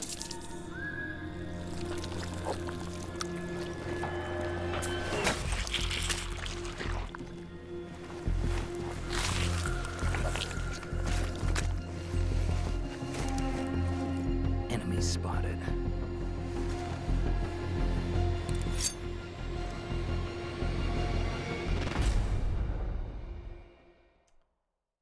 Well, goddamn. Big Boss. Yes, Big Boss is coming to Delta Force. Very, very interesting. Now, I'll be honest, I might try out the game. Off that alone. I might try out the game. I might actually do it. I've never played Delta Force. I have Delta Force, I just never touched it. But I might try out the game.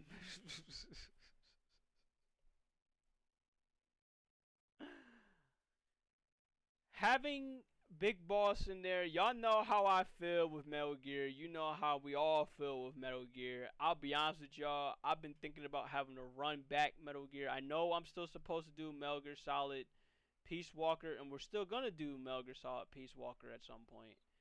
We're still gonna keep it going. Yeah, this one I really do want to play.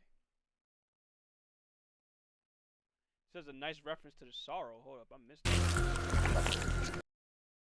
Oh shit, yo, that did catch me. Yo, the Sorrow's right here. Yo, that's phenomenal. Oh god, it's actually showing the release date if you could look hard enough. I think it says 12 something 2025. So yeah, that's a nice little reference right there to the Sorrow. They got attack and defend. Yep, the Sorrow you can easily miss. Even in Metal Gear Solid 3, you can easily miss. Well, you can kind of miss him if you don't pay attention. So nice little reference right there to the most funniest villain, honestly, throughout the game. They got attack and defend along with King of the Hill for game modes. Okay. So nice. We got rush. Cool. I'm gonna definitely see if I could try that out. All right. Now, Dota 2 apparently. Dota 2 just came out yesterday. Just posted yesterday or so. Dota 2 and Monster Hunter. Isn't Dota the Dota. When I think of Dota, is it like Pokemon Unite? If you get what I mean, where it's like you just running around and you're just hitting people up. I forgot what it's called. MOBA? There you go. Is it a MOBA? So yeah, we got Dota and Monster Hunter. And it says here it's open season, the world's most dangerous heroes. You're just a hero, we need to track them all down. And we're happy to announce, oh yeah, Dota. I was right. I wasn't paying attention. A massive Dota Monster Hunter crossover with new sets, new pets, and an in-game hunt and crafting system, and of course, the monsters. So we got Monster Hunter hooking up with Dota. Is there a trailer with this or no? Because if so, that'd be great. Let me see. If there is none, that's fine. No, but you do get some shit in here. We're about to see if I can find it. Okay, so you get the Palico. I'm gonna assume this is the Wilds Palico. So yeah, I'm gonna assume yes though. We're having to see it.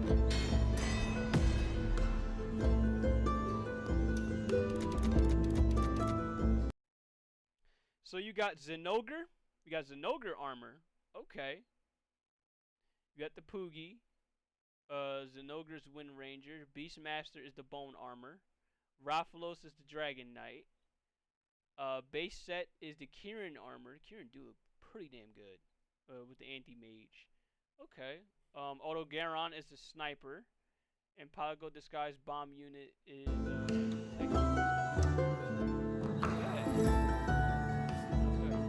Can we see it in action?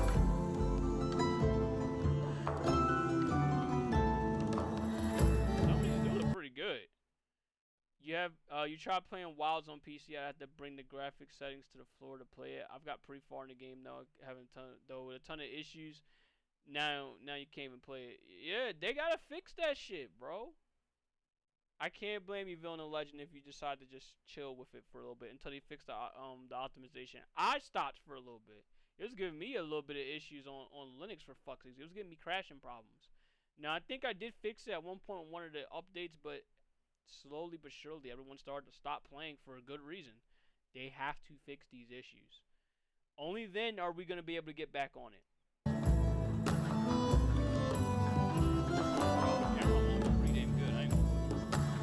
Ooh, Ebony Odogaron.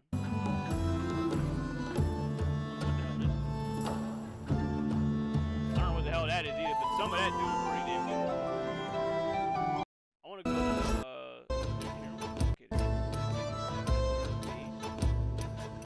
Is this supposed to be a Roshi Kieran? Because if so, that's damn good. Not to brag. Meanwhile, I'm just chilling the Xbox. Hey, I don't blame you. Shit, I was debating having to get it on PlayStation, bro. I ain't gonna lie to you. I was debating it. A little upset they ended the Harvest event a day early. Whew. Oh my God, this is actually beautiful. You have a pink, a prismatic Kieran armor. Yo, I ain't gonna hold you. If they give us a prismatic Kieran, that would be fucking hilarious.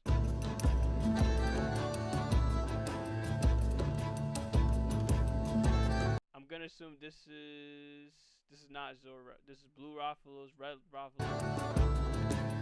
This is Zora Rathalos, gotta be. Give us the Tonfas, Capcom. Yes, they should. They should. What kind of Rathalos is this supposed to be? I feel like I should know what Rathalos this should be, but I don't know.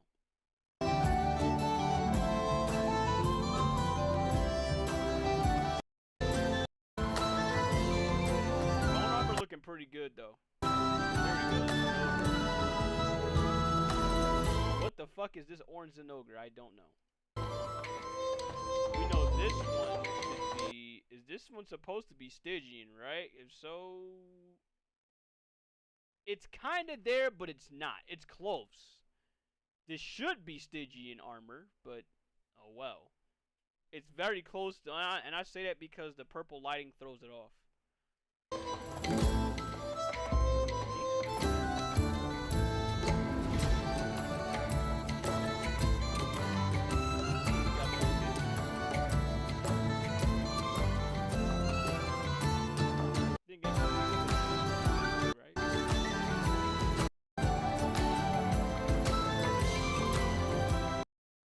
Okay, well, that was interesting. All right, now I think, yeah, there's a lot on gaming we have to cover, but this one in particular is not gaming related. However, I do want to talk about it. Japan has already decided the strongest anime character, and it's not Luffy. It's not Luffy from One Piece. It's not Naruto. In Dota, monsters can fly around in your base. That actually is pretty fucking cool. Okay. That is pretty crazy. How you doing, Fuyu? Not sure if that list is official, though. We still gonna read it off, though. It's not One Piece. It's not Luffy from One Piece. It's not Naruto from Naruto. And it ain't Goku. No Surge? Damn! No Tenric? That's crazy. She's just as much pop, bro. Bro. I can make a case right now. Surge is probably just as popular, if not more so popular than Whisper and Tangle. I'm not gonna lie to you right now. Just as popular. That is actually pretty fucking nuts. That's pretty nuts. No Surge? Because Whisper and Tangle. That's why.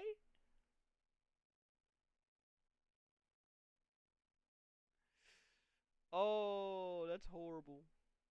That's actually horrible. Okay, so let's see what's going on here. Okay. So, what they said in this article that Rimuru is the strongest out of everybody. And you want to know what? I can't even be mad. If you understand why Rimuru is the strongest, I can't be mad.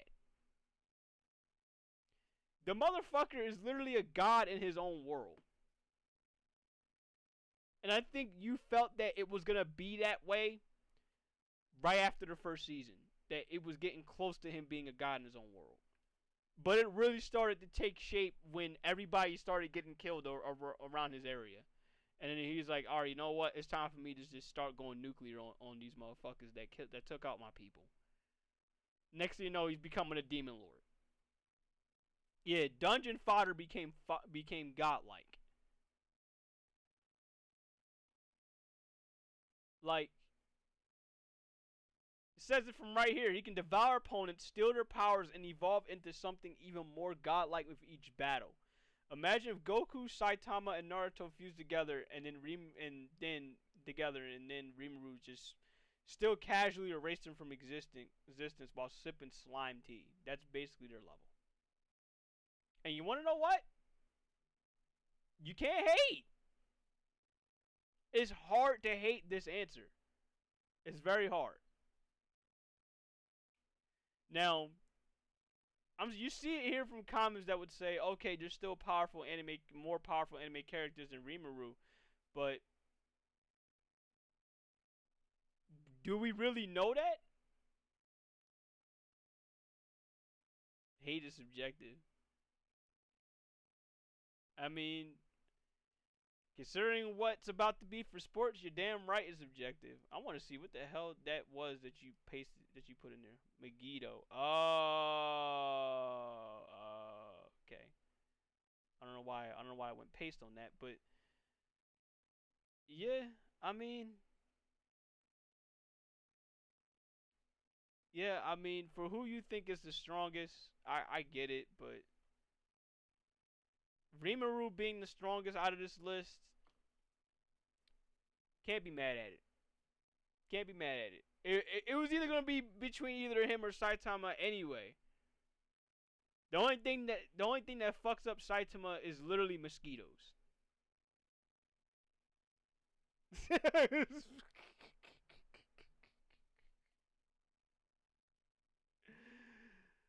Oh, I'm sorry. I have to do this. I have to do this.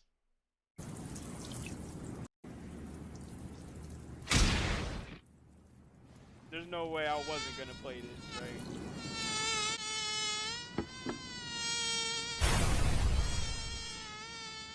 Crazy thing I was.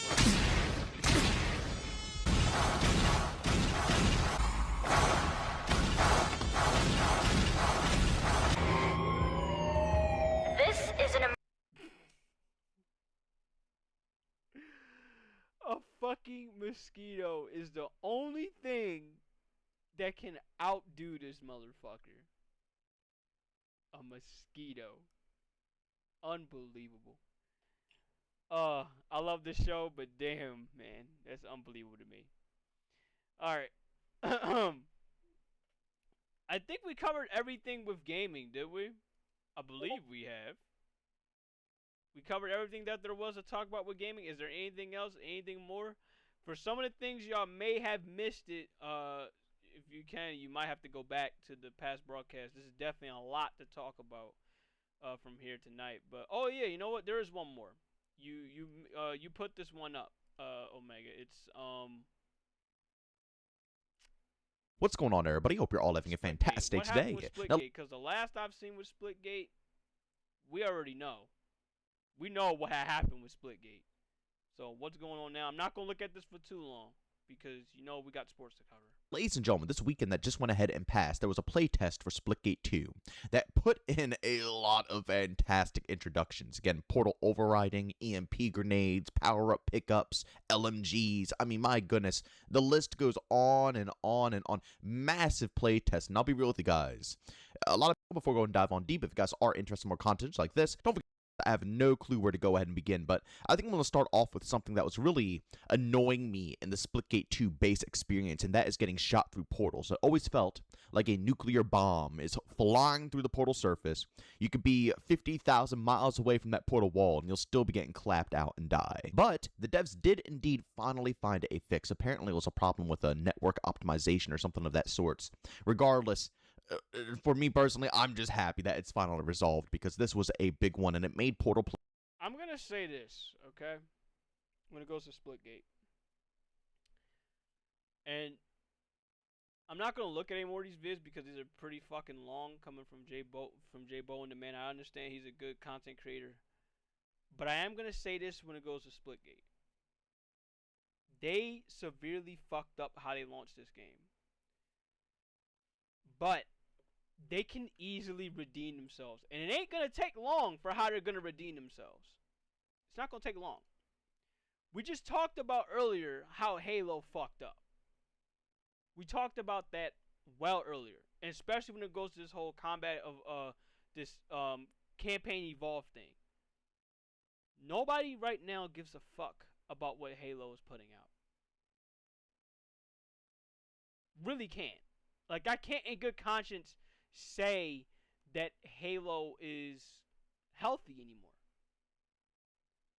Splitgate needs to be the void to fill in what Halo has completely left behind. But they can go more than that. Hear me out. They can go more than that. Right now, we know the state for what Call of Duty is in. Now, we know it's about to come out. And when it comes out, then we'll see what'll happen. But from the state that Call of Duty was in, everyone's not only fatigued of it, but they're looking for more shooters to play, to actually have fun with, to actually enjoy.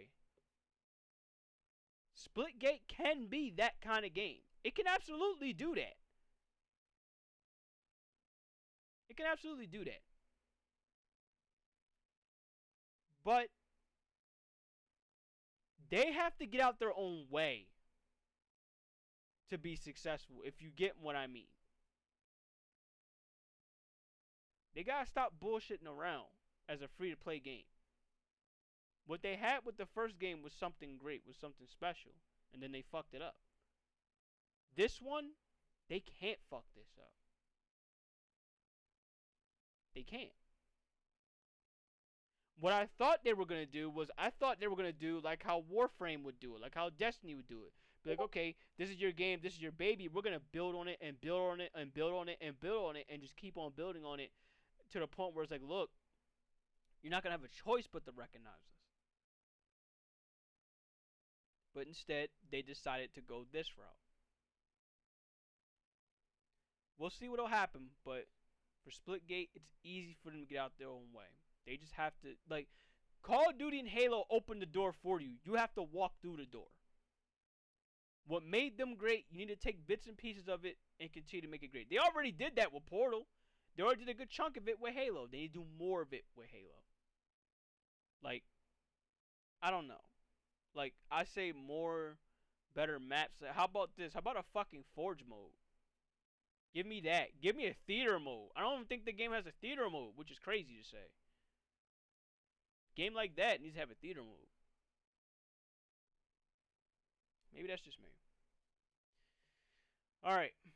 Now, you mentioned GTA 6. I don't got much to talk about because until we get closer and closer to GTA 6, I'm not going to talk about it. I will say, though, I feel for the game that has to compete with GTA 6. Good luck with that. I think it was, Forza now? Forza has to compete with GTA? That's not going to be very good. A racing game competing with a worldwide game? Oh, well, have fun with that. Anyway. Yeah, I can honestly say, yeah, that's the last thing we had to talk about when it goes to gaming. Now, we can finally get to sports. After 2 hours, 22 minutes, and, now 2 hours and 23 minutes of nothing but talking about all the stuff that happened throughout the past 2 weeks, I can now finally talk about sports. Now, I won't be talking long about some of the weeks that we missed. I believe I covered week 7. I wasn't able to cover week 8, week 9, and now we're at week 10. So I'll cover what I can with week 8, what stood out the most with week 8, and I'll do the same thing with week 9. What stood out the most was this: the Bills clapping the Panthers 40-9. You already know what to put on. Josh Allen going 12 of 19, 163 yards and a touchdown. Andy Dalton going 16 of 24, 175 yards and 1 interception. James Cook going 19 carries, 216 yards and 2 touchdowns. This shit was not fair. Funny enough, this wasn't fair And then we go into what happened 2 weeks ago. Going to what happened on Sunday with the Bills. Ain't this some shit?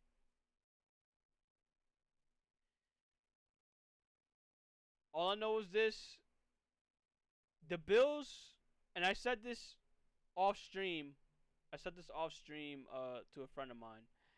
I said the Bills really decided to fuck around and run this back and think it's going to be successful like how it was with the first time around. Only thing I see with what they're doing is the exact same thing. It's the exact same issue that I see when it goes to it's the exact same issue that I see when it goes to a team like this. When it goes to a GM, why are you sitting up there and running back the same fucking situation, knowing damn well it might not work like that? And they did not choose not once to go ahead and rectify it. They decided to stay where they were. They chose to stay where they were. And I'm like, okay, your call. You do you, bro. You do you. By the way, I'm going to put in a quick bet. Tyrese Maxey, King of the Court.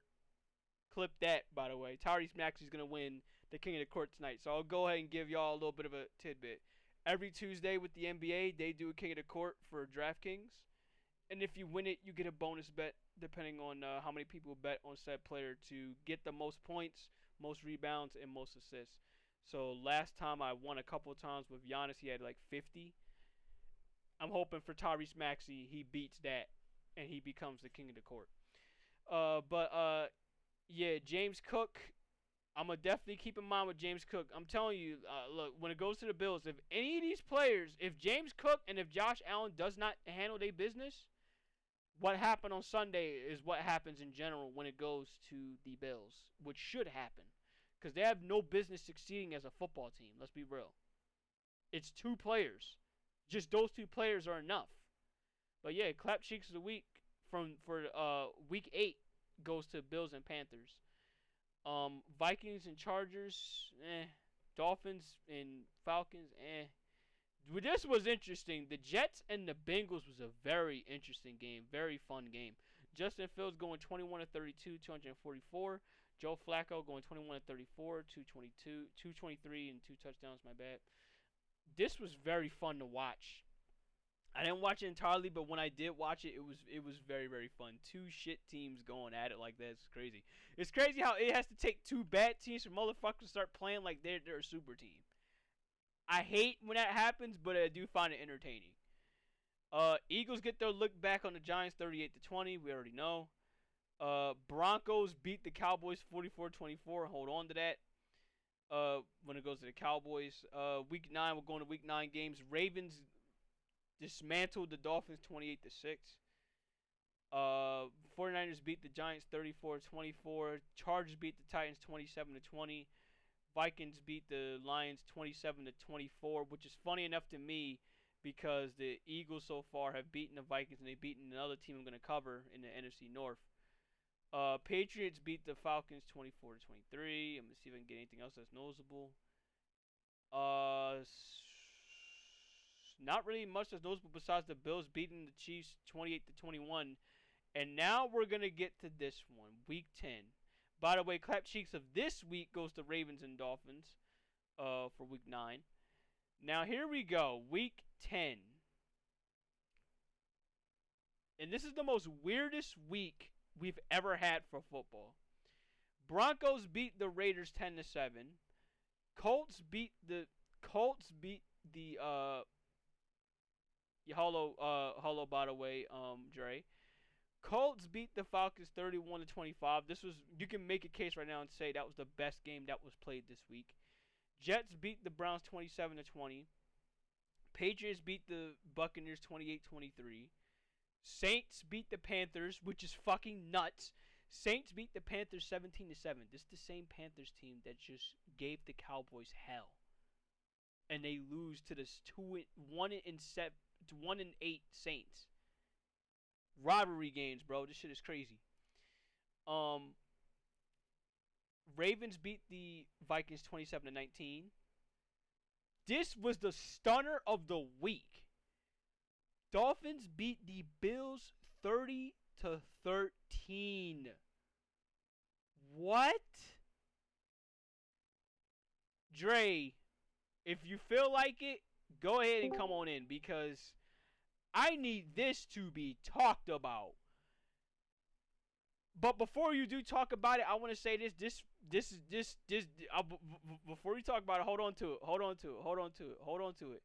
This goes. I literally just said this. If Josh Allen and James Cook, if one of them don't perform or if neither of them show up, the Bills are a team that looks like they don't belong to be in a over 500 win column. This was the case last year. And what stuns me is how that GM, whoever it is, sat on his ass and did nothing to address the situation. The defense is mid. The offense is mid when Josh Allen and James Cook cannot do anything. 2 players. That's all you got to do to shut down the Bills. That's literally it. It's 2 players, and they're both on offense. You shut them down, where are the Bills?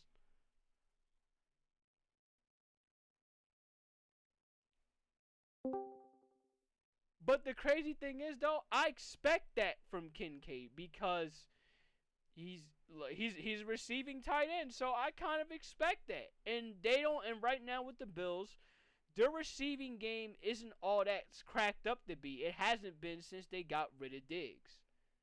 They should have kept them. Funny enough, hold on to that when it goes to Diggs when we talk about the Patriots later on. But right now with the Bills, they're in a spot that I thought they would be, just like how they were just like how they were last year. It's like, look, you're a solid team only when your quarterback and your running back is clicking and not anything else. So I don't want to hear the bullshit when they struggle again, either later in the season or come playoff time. I don't want to hear the bullshit talking about, oh, they need a better team. They need this. They need that. I want this. I want that. When your GM sat on his ass for back-to-back years and he's done nothing. Just like how the Bengals sat on their ass for back-to-back years and they done nothing about Joe Burrow. Even though it's funny enough that Joe Flacco's running the offense better than Joe Burrow, but that's for another story. Dre, go ahead, have at it. You have the floor.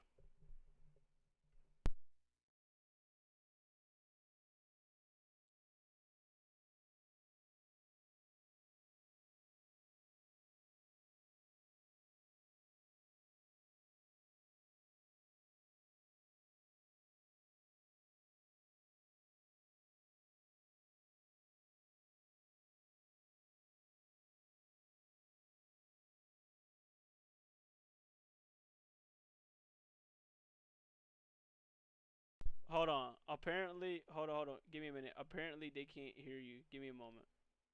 Because I'm seeing it on my bar thing. They can't hear you. Okay, I see why. My bad. I see exactly why they can't hear. This is not going to take long. Give me one moment. Okay, speak now. Hello? Okay, now go ahead. My bad. Okay. Oh.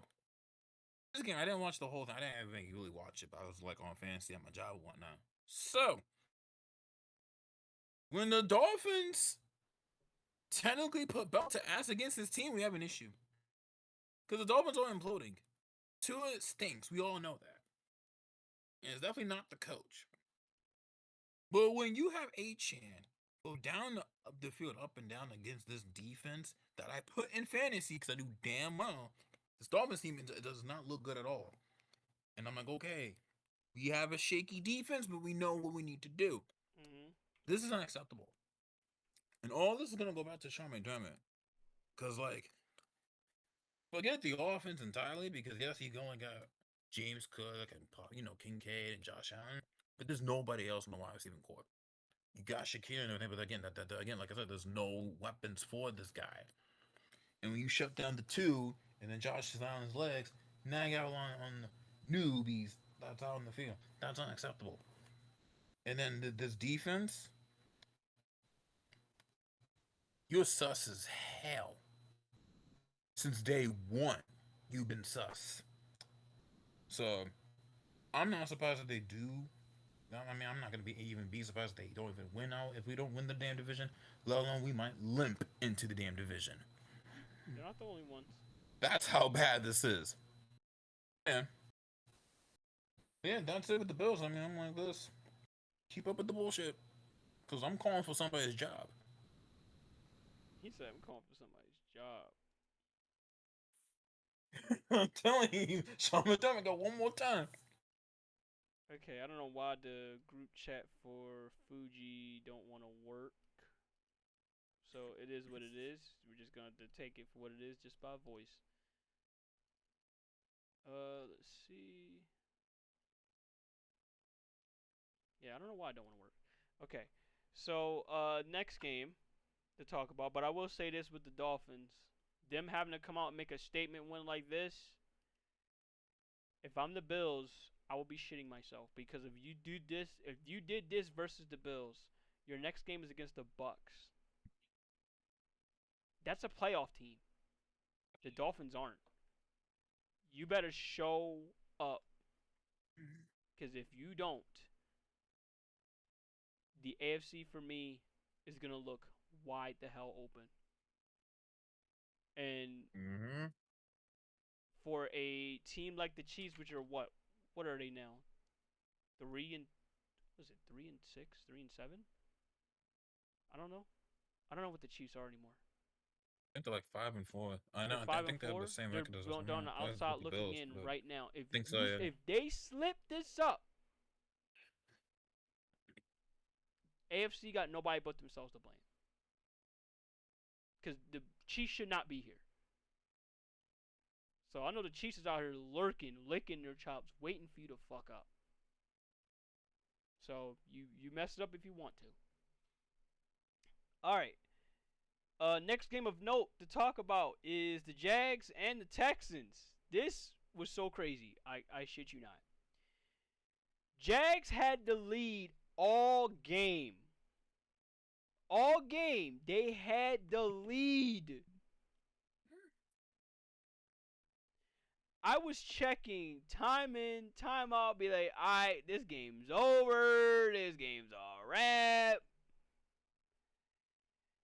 And then the next thing I know, the Texans put up 26 points unanswered in the fourth quarter. What?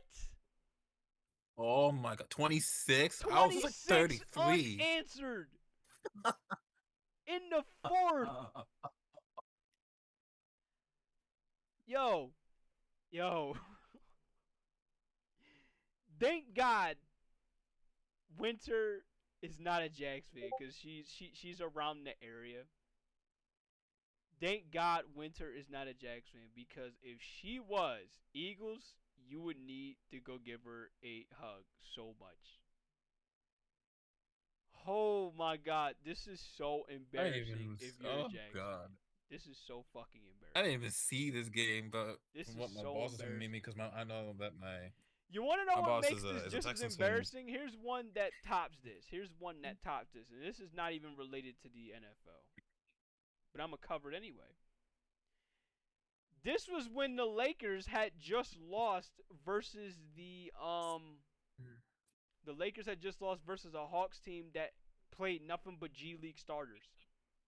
While the Lakers had their star player out there in Luka Doncic and they still lost. And I had to witness seeing that game. Like, not see it, but I had to watch this shit because of the Luka bet I had. And I was so very disappointed. I'm like, there's no way y'all just blew this. Oh, this is bad. Right. It's fucking terrible. Oh, also, I know I was supposed to cover this earlier. I'm sorry I forgot to cover it. Monster Hunter Wilds, that tile update comes out on December 16th. So there's that. Gogmazios comes out on the 16th. There's the poster for it, the free title update for update 4. So yeah, I will be looking forward to fighting not only Gogmazios, but I got off the game before Lagai Chris came out, so I do want to get the chance to fight him and see what he's about as well. But yeah, for the Texans to fuck around and blow this. I'm sorry, not the Texans. For the Jags to fuck around and blow this, I couldn't believe it. Like 26 unanswered is out of control. Should not happen. Under any circumstance, that should happen. I'm just shocked. Eagles, do you have any thoughts with what happened in this game? If you're still here, I believe you are. I think they might have just killed their chances to go into the playoffs. It doesn't help They just because killed there's it. more news that Travis Hunter is going through surgery right now, so he's out for the season. Yeah, that's pretty much cooked then. Yep. Yep, their season Yeah. is That's cooked right cooked. in there. Dre, your thoughts? I wonder how Brian Thompson Jr. did. Well, I just let's wonder, go was he take a in the look. game? Brian Thompson Jr. Jags, right? It says he was out. They say he was out, but they were still putting in work. That's the thing about it, so Damn. that's no excuse. Damn. They were still he putting in out, work. and y'all put 29. They Defense is how much again? yep. The defense was holding it down until they couldn't hold it down no more. Unbelievable. Now we had 3 Ridiculous. blowout games that happened. 3 blowouts. We had Seahawks, Cardinals, not blowouts, but very similar stats. Seahawks, Cardinals, Lions, Commanders, and Rams, 49ers, all with a score of 44-22, 44-22. Rams, 49ers being the only one that's different with 42-26. I ain't never seen no shit like that in my life. I ain't never seen nothing like that in my life. 3 teams I feel put up like, 3 games, put up similar scores like that. I feel Unbelievable. like that the NFC West. All I gotta say is they're this: the NFC kinda West is gonna, man, in the look, mix. we gonna love, man, look. Mhm. Rams versus Seahawks. I'm gonna tune in for that one. I got to tune in for that. As a football fan, you gotta tune in for that. I gotta see how this shit's gonna go. Who is the better team? Especially considering the trash talk that's been going down, talking about, oh, this team's better than the Eagles. That team's better than the Eagles. This team's better than the Eagles. And I'm sitting here like, man, look, I want to see out of the both of y'all who's better between the two of you. So, I can't wait. What's gonna happen when the Seahawks face the Rams? I'm not I even think gonna you cover the skipped stats. over the Giants and the Bears. Man. Right. I'm not even gonna cover it. You said Giants and Bears. I know you want me to talk about that. I know you do because there's something else that something happened in consequence for that. But I do want to talk about these 3 because these are the main ones. These are the big matchups that's coming through. It's going to come through next week. Even the Lions, their game is coming up as well. I believe their Lions, they face us, which I will be talking about. But Yes. yeah. So who y'all think gonna win? I'm not even gonna talk about stats from this. Who y'all think gonna win? Seahawks or Rams? Take your pick. I'm going Seahawks. I'm riding with their hot hand right now. I'm gonna be honest with you. I know the Rams got the hot hand too, but I feel like the Seahawks are a better team. Wait, Ram. I probably would go Rams. Because they I go think the insane when they're Rams. usually the underdog. True, but man, look, Sam Darnold with that newly formed receiving unit, bro. I'm telling you, it's only a matter of time until Rashid Shaheed get it going, and you already got JSN who's having a career year. Unless, God forbid anything happened to him. Hopefully that injury wasn't too bad. But yeah, they something with that, bro. Oof. That's a dangerous offense. Rams And their and the defense is Seahawks. not That could too be bad game either. of the week or game of the year. Right. I see it as game of the year those- loading up. Mhm. Tell you that right now. Game of the year loading up. Both teams going to easily score at least around like in total throughout the game it's going to be like 60 points in total. So I expect 30 from each of them at least. Mm. But yeah, my pick is the Seahawks. Eagles pick is the Rams. Dre, how about you? Unless you already. I'm gonna stick with the Rams. All right, so stick with two the Rams, Rams. one Seahawks. Hold on to that, y'all, cause I'm gonna go with this Seahawks. I think. I mean, I only say this see it. because they got two good receivers. I know that the Seahawks only have a really good one wide receiver and a good running back, but I'm like, Right, the I Rams feel have like the Seahawks got the depth. better offense, but we'll see how that'll go. That don't mean too much. All right. Now, because he requested this, we're gonna cover it. The Bears beat the Giants 24-20. I'll be honest. I felt like everyone and their mom knew the Giants was gonna lose this game. It's a matter of how competitive we're gonna be. Now I know that Jackson Dart went out with a concussion, but yeah, it felt like this game for me was already set in stone. Now it's good to know the Giants they came up and they played competitive, but it felt like look the Bears is too much for them to handle. So, Dre, I'll leave it to you, and then after that we'll go to Eagles. this Giant team needs better discipline, better staff.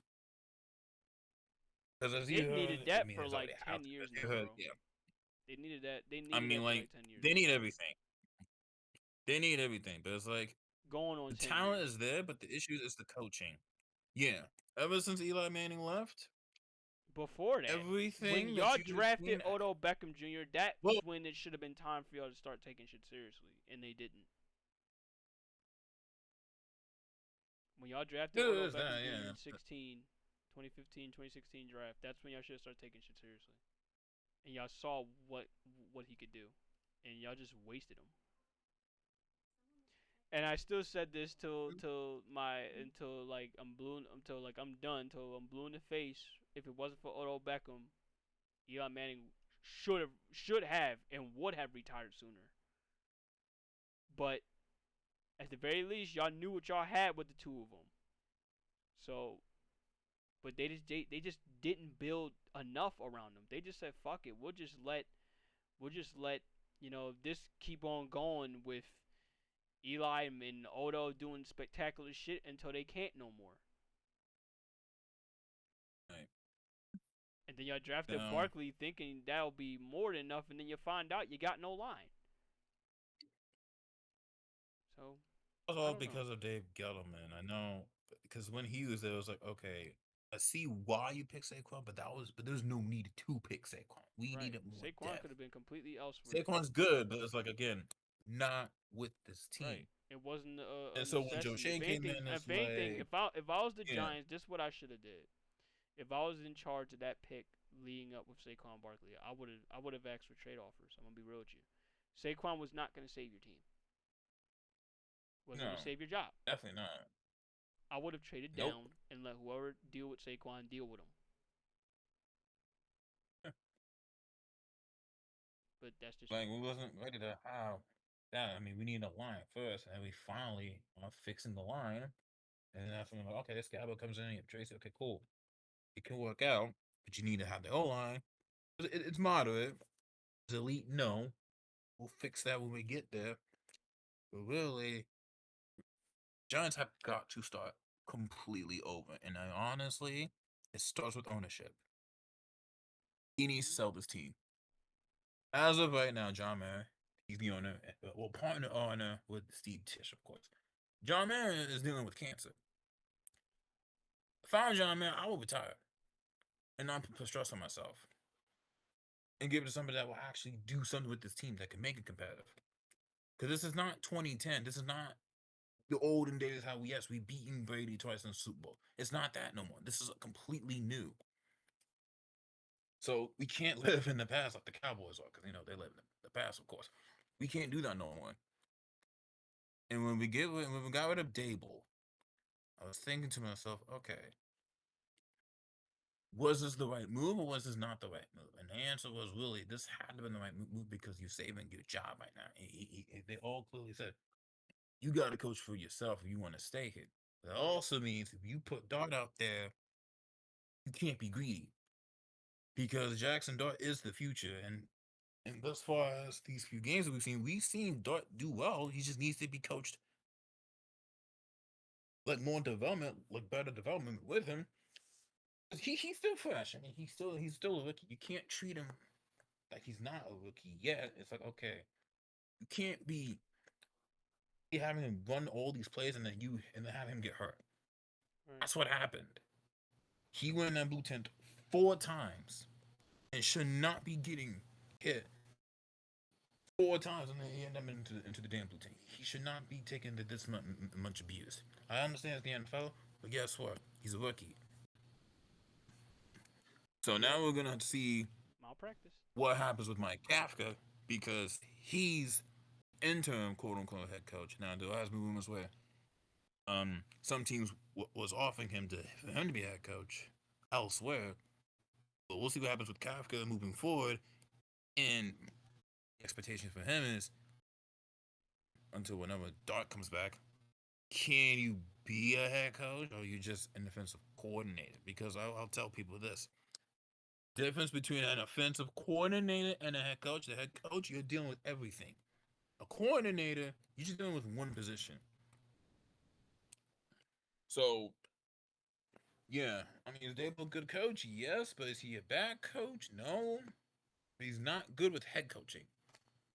And this team needs a dedicated head coach, not some coordinator, especially not somebody from special teams like Joe Judge. And no, you're not getting no Doug Peterson, because if I hear Doug Peterson or what's his face, Brandon Stanley, I'm just not gonna watch the team anymore. All right. I guess. If they're serious about winning games, you have to show me. And another thing bro, is, ain't nothing serious about this. the This GM team's is already 2-8. on the hot seat. This team's 2-8, bro. Ain't nothing serious about this. Let's keep it 100. Well, they Ain't gotta show nothing me. serious. I mean, they gotta. I mean, if ownership is gone, then it's like we'll see. But there is another person that is on the hot seat. His name is Joe Shane, and there's a lot of positive and cons, but there's a lot of cons of what he's been doing. So it's like Well, at some point, we he's don't gonna know have because to go. him and Dave came from Buffalo. All right, Eagles. Do you have any thoughts? I Agrees with mean, Giants you fans? already saw this coming. Yeah, Yeah, that's what. you already You saw know this what? You know coming what? You know already. what? You know what? You know what? I'll go ahead and put it like this. I felt like this was coming with the Giants and the Commanders for a hot minute. It's like, bro, y'all are not that good. I mean, particularly the Commanders, you felt it was coming more so because they had that one fluke season. But this definitely felt like this was coming for the Giants when it's like, look, the minute Odell left, it's like, all right, y'all are fucked for a hot minute. No, because this is another reason why they basically kept Nobody was trying to Eli listen. way too long. They weren't trying to listen about They all kept that. Eli Mhm. way too long. They kept Eli way Yeah. too long to the point where it was now the rebuild lasted longer than it should have. Then now the rebuild's still going to this day. Even when they made the playoffs with the rebuild, they thought, oh, it's time to turn. Let me give Jones this contract. Saquon doesn't need it. We could just give him a franchise tag. He gets hurt. Now we have no cap space. And I think they're still Yeah, all paying the the cap is contract. on defense. Yeah, because all the money is on the defense. It shouldn't all that money being guys on the defense and he's still choking in these amount of games is unacceptable. Like, Which is another thing it's too. to the Shane Bowen got to go. Yeah, like it's to the point. And I will even say this a little bit about the Commanders a little bit. The Commanders are too old on defense. They're They are too not old, building period. to the Oh, yeah. future. They're too old, period. Like they're not building to the future. I know it's like y'all are not building to the future. Y'all just keep trying to retool and put these guys in there, and they're not that good yet. You're rushing stuff, bro. You can't rush stuff like that. And You can't I rush need a to say rebuild. this. I need to say this because obviously I wasn't able to cover it last week. Whoa. This just came. Whoa. Hold up. This just came up. Jair Alexander has informed the team he is stepping away from football to focus on himself and getting right physically and mentally. Whoa. It's a good thing we traded a 6th-round pick. I'm going to be honest, that pick should be reverted. Because he never played for us, and he decided to say, fuck it, I'm gone. What's up with these players that we trade for? They were tired. That's the 2nd straight time that just happened. I think that is, isn't it? That's the 2nd straight time this happened. I ain't never seen no shit like this. How players sit up there, they retired just like that. Just like that. I mean, yeah, I respect it. I mean, like, get yourself right, get yourself better mentally and physically, but damn, bro. Damn. You retired just like that. He just got here. And it's like, we just beat his whole team. And just like that man said, fuck it, I'm retired. That's crazy. Unbelievable. I'll be honest. Again, I'm going to be honest. The trade should be reverted. He never played for us. Here you go right here. As y'all seen. The trade should be rescinded then. Could have did that shit when he was in Baltimore. Unbelievable. But yeah, with yeah, for what you were saying, yeah, they when this whole thing with the Giants, they roughly really took too long, but when it goes to Eli thing, but more so the Commanders one is more damning because of what they're currently doing with their roster and what just happened to Jaden Daniels. It's like, yo, my man, take Jaden Daniels out the game. The game is over. And you left him in there to get fucked up. They're lucky that the injury wasn't as severe as it looked. They're very lucky. Yeah, he got hurt like twice in one season, and I'm like, dude, he just got back. And you know you're losing. Take him out of the game. What are we doing? Like, yo, you're setting this man up for a RG3 situation all over again. You're setting him up, and I feel bad. And the scary part was it was the exact same team, the exact same situation too. That's what was scary about the injury. In the exact same stadium. But it's like, that's honestly scary about that timeline itself. Right, and it's, yeah, man, like, yo, if I'm Washington right now, you escaped the bullet, because that could have gone a lot worse. A lot worse. Next time, if the game is over, sit your players the fuck down. Like, fuck it. It's not like you don't have another season to do this, to get better. They act like this has to be the one-all, be-all season. Like, no, the fuck it's not. No, they literally, all they have to do is literally put younger pieces in there. They can compete all over again. Right. They can literally compete all over again. That's why I don't understand, like, the whole philosophy. Why are you putting all in right now? You can literally wait until, like, you can literally just keep building up to get there eventually, and you can go to the Super Bowl. I don't understand that. You don't have to do it right now. Motherfuckers want to be dickheads, bro. But it's like, all right, bro. It's y'all call. It's y'all call. All right, man. I don't know what else I could do. Is there a call? All right. Yeah, the Eagles and Packers. Yeah, Eagles and Packers is the last one. I'm not gonna have much to talk about with this because it's like I'm sure we all saw what happened. I ain't gonna have much to talk about with this, but I will say this: Kevin Patullo. He's gonna be the reason why the Eagles don't repeat. Yeah, regardless of how the season goes. Don't repeat. Regardless of how the season goes, he's gonna be the reason why we don't repeat. Watch. Because even if we did repeat, even if we do repeat, these kind of defense. He's not. He shouldn't have been a play call to begin with. And I'm gonna be honest with you. For anyone saying, they said Nick Sirianni has to, he has to deal with it all, blah, blah, blah. Motherfucker, he's the one that hired him. Nobody told you to sit up there and go half-assed with the coaching hire. This is the 3rd straight year where anytime we hire in-house, our in-house hires are terrible. That's why I'm like, look, I need Mike McDaniel to get fired right now. Because at the very least, he's going to be a long-term offensive coordinator. Because after him getting fired from this job with the Dolphins, you know he's not going to want to go anywhere. That's what we need. We need to start getting coaches that used to be coaches elsewhere, head coaches elsewhere, or coordinators elsewhere, but didn't hack it. But then they just happen to make it work else, in other spots. And ones that will stay long term. That's the only biggest issue that the Eagles have, is when it comes to them winning so much, their coach situation is getting poached. Like, I would love it to be like how it is when it goes to the Chiefs or when it goes to the Patriots of those dynasties, where it's like, look, bro, they constantly have their coaches there. They never have to worry about them leaving.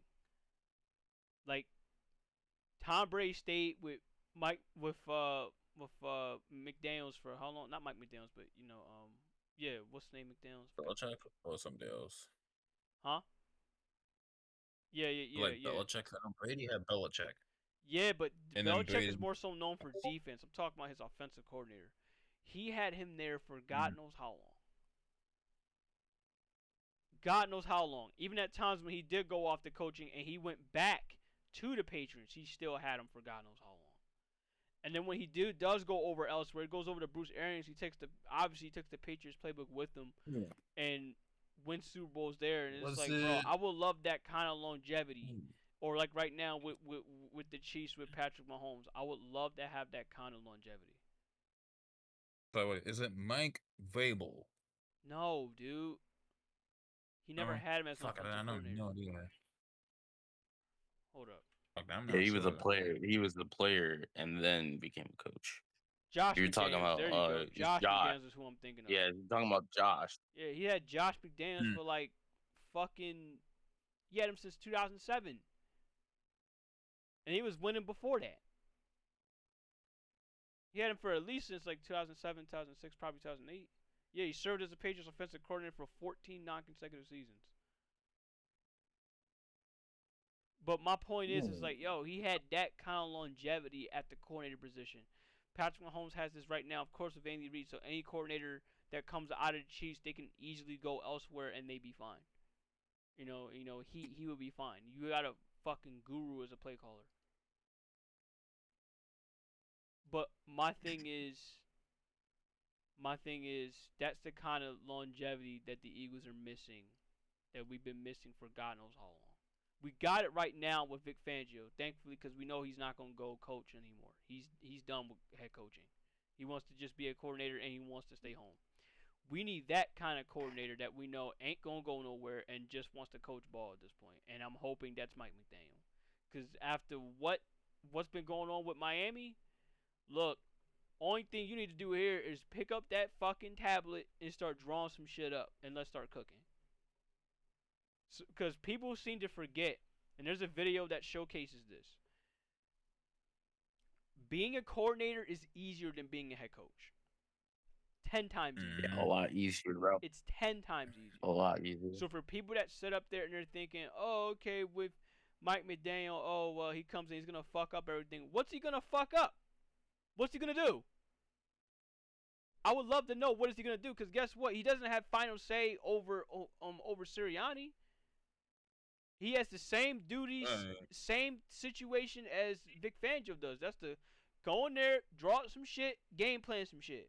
That's it. That's one thing he's great at. That's how he got hired in the first place. You see, that's what kills me. It's like, okay, there's some teams, including myself. It's like, when we hire a coach, what are the benefits as to why we're hiring the coach? We're hiring him because, he did this, that, and yet as offensive coordinator, so let's put him as a head coach because he has an offensive mindset. Or example, Mike Tomlin, defensive mind, good head coach. Okay, fine. Let's say, no, like that just comes out to me. Mike McCarthy, I believe he's an offensive mind. Yeah, he's offensive mind, of course. He's been around the league for a hot minute, especially in the NFC. Right, he's actually had time Good to head coach. build Okay, up and cool. have the time to be coaches, and that's the one key thing right there. It's like some of these. But then when we motherfuckers get had to time. Yeah, but then when we get to like special teams and all the other positions that become a head coach, I just scratch my head like, why? Right? Why are you a Like, coach? you need a coach that's experienced head coaching. Like, I can go to college and say, hey, go to Longhorns. Let's ask their head coach. Because he had coaches. Or we go to Indy, and because he got a head coach. This you, Ole Miss, all that type of stuff that have experience as a head coach. That is used to doing both sides. Not a coordinator that's becoming a head coach. So that's different. Ooh, It's extremely basic fucking different. math. Extremely fucking different, bro. But yeah, it's like, look, some point these motherfuckers gonna have to learn, man. And I hope for the Eagles in this case, they figure it out real fucking quick. Real fucking quick. It's like, look, you can get an offensive coordinator long term right now. You can get one right now. You just have to wait for the Dolphins to get rid of him. And hopefully for them, they won't have to take long. Hopefully for them. Hopefully, and I But already feel the heartbreak. Heartbreak is gonna happen, and we're in the playoffs. yeah, And yeah, I and I already feel know it's it's gonna gonna happen. happen this season. It's like, bro, with how our offense is, we're not gonna repeat. I don't blame AJ Brown for constantly coming up and shit talking this offense because he has every right to. AJ fucking Brown, who has 1,000 yard seasons, what, since he stepped into the league? That AJ Brown? Where I felt like, yo, it was between him and Mike Evans for going for consecutive 1,000 yard seasons. And now you got this dude ruining it. Like, yo, I don't, like, people want to talk about with this whole FBI meme. Kevin Patullo is just as much of an FBI dude right now that he needs to be dealt with. Because this shit Bro, don't make no sense. bro. Nah, real Nah, shit. Like, yo, he it's so literally- bad. It's so bad Mm. to the point where I'd rather have Brian Johnson back here as offensive coordinator than have Patullo right now. It's at that level. It's at that Because level. he's doing that play call, bro. Right? It's like, Not yo, even man's is doing out anything. here. Man's is out here doing fucking inside zone with 3 tight ends, and you think for a second, oh, we're just gonna do this. We're just gonna run the ball with 3 tight ends. You know, we're gonna try to power over them. Are you fucking kidding me right now? Are you actually fucking kidding me right now? Like, And he the keeps fact doing it that with the insistence, thinking all these tight ends can block. Grant Calcaterra is not a blocking tight end. He's not. That's not his game. That's never his game. I don't fault him when his blocks get shed. I don't fault him when he can't make a proper block. I can't get mad at him because it's not his game. And Kevin Patullo with the insistence to constantly either run his side or to make him a blocker in general is crazy. It's crazy. What's more bro, so... and Go ahead. And the worst part is, like, even if let's just imagine if somehow we go back, right? We somehow go back. The only way we are going back to back is spite of him. That's not gonna be because of him. That's the problem. That is the problem. I don't like his play calls. They're too. He plays so Too scared. obvious, I bro. don't like It's been this. obvious for far too long. It's obvious for far too long. It's like, my man, it's 10 weeks now, and this game was the prime example of, look, bro, you had a full 14 days. You had 14 motherfucking days to continue to get this shit right. He got it right versus the Vikings somehow, even though I don't think he did. I think it was in spite of him. Probably spite of him, to be I honest. definitely look at it as in spite, because certain plays, I'm like, bro, they're doing by themselves. That first A.J. Brown touchdown, he ran up there by himself. It wasn't schemed up. He said, fuck that. I'm going to just go deep. Second touchdown, okay, you can make a case that was schemed up, but it's like, my man, this is how I know he's a massive red flag. And A.J. Brown's the reason why. If after 5 weeks of play, 3 to 5 weeks of play, you still don't know how to scheme up your number one wide receiver, you have to go. Immediately. I don't care if we're winning or not. You gotta leave. A.J. this Brown, sounds of like all this people, you dude- don't know how to scheme him up. A.J. Brown, like, his best 3 routes is a go route, a slant, and a fucking crosser. And you don't tell A.J. Brown to I run one of wouldn't- these, you deserve to get fired. Right then and there. I'm telling him to go deep. I'm telling Devontae this Smith dude can to run go every deeper. route that you put him to make him do. He's that versatile. What are we doing? How is it somehow you just know how to use Goddard, but you don't know how to use a top elite wide receiving unit? No one wants to talk about this. And no one's talking about it because we're winning. That's the problem. And I get it, And I but hate it. I get it. Like, hate- why I does hate it have it. to take us losing to talk about this? It shouldn't. It shouldn't. Oh, we're such a I super hate team. it so Really? much. If we're such a super team, That's why the isn't AJ AJ Brown looking like he's barely able to scratch 500 this year? If he'll get it at all. In fact, let me go and look up his stats. Him Look and up his Saquon stats. not hitting the numbers that they should AJ be Brown hitting looks like right he's now. barely about to scratch 500 yards. 500 yards. How many yards do you have right now? He hasn't gotten under 500 ever in his career. He hasn't even gotten under 1,000 since 2021, and that was when he got hurt. This time, this man is fully healthy, and you want to fuck around and tell me that he might barely scratch 500 yards.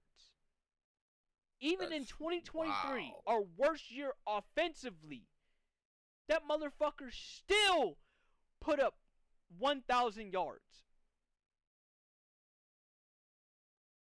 With 106 catches and 7 touchdowns. If you can't use your number one wide receiver, you don't deserve to be a play caller. I don't care if it's his first time or not.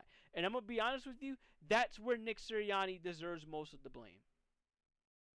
Entirety of the blame. Like, I get it if you want to sit here and tell me that he didn't have that many options at offensive coordinator. I say this, I feel like he personally didn't look. I don't think he looked. I don't think he wanted to look. You could look. You could have looked. I don't think he looked. 29. I don't think he looked hard enough. Because going with an in-house hire is fucking, it's terrible. But look, he now has his shot. Because, look, unless they prove me wrong throughout the rest of this, unless they prove me wrong come playoff time, I don't see it. When the Eagles get knocked out of the playoffs, because it's They're going gonna to be be out because in of the him. division. I'm telling you right now, it's going to be Yeah. because of him. When Yeah, the it's Eagles gonna get be knocked out of the playoffs, get Mike McDaniel. If we don't get Mike McDaniel, I call it a failure. I'm sorry.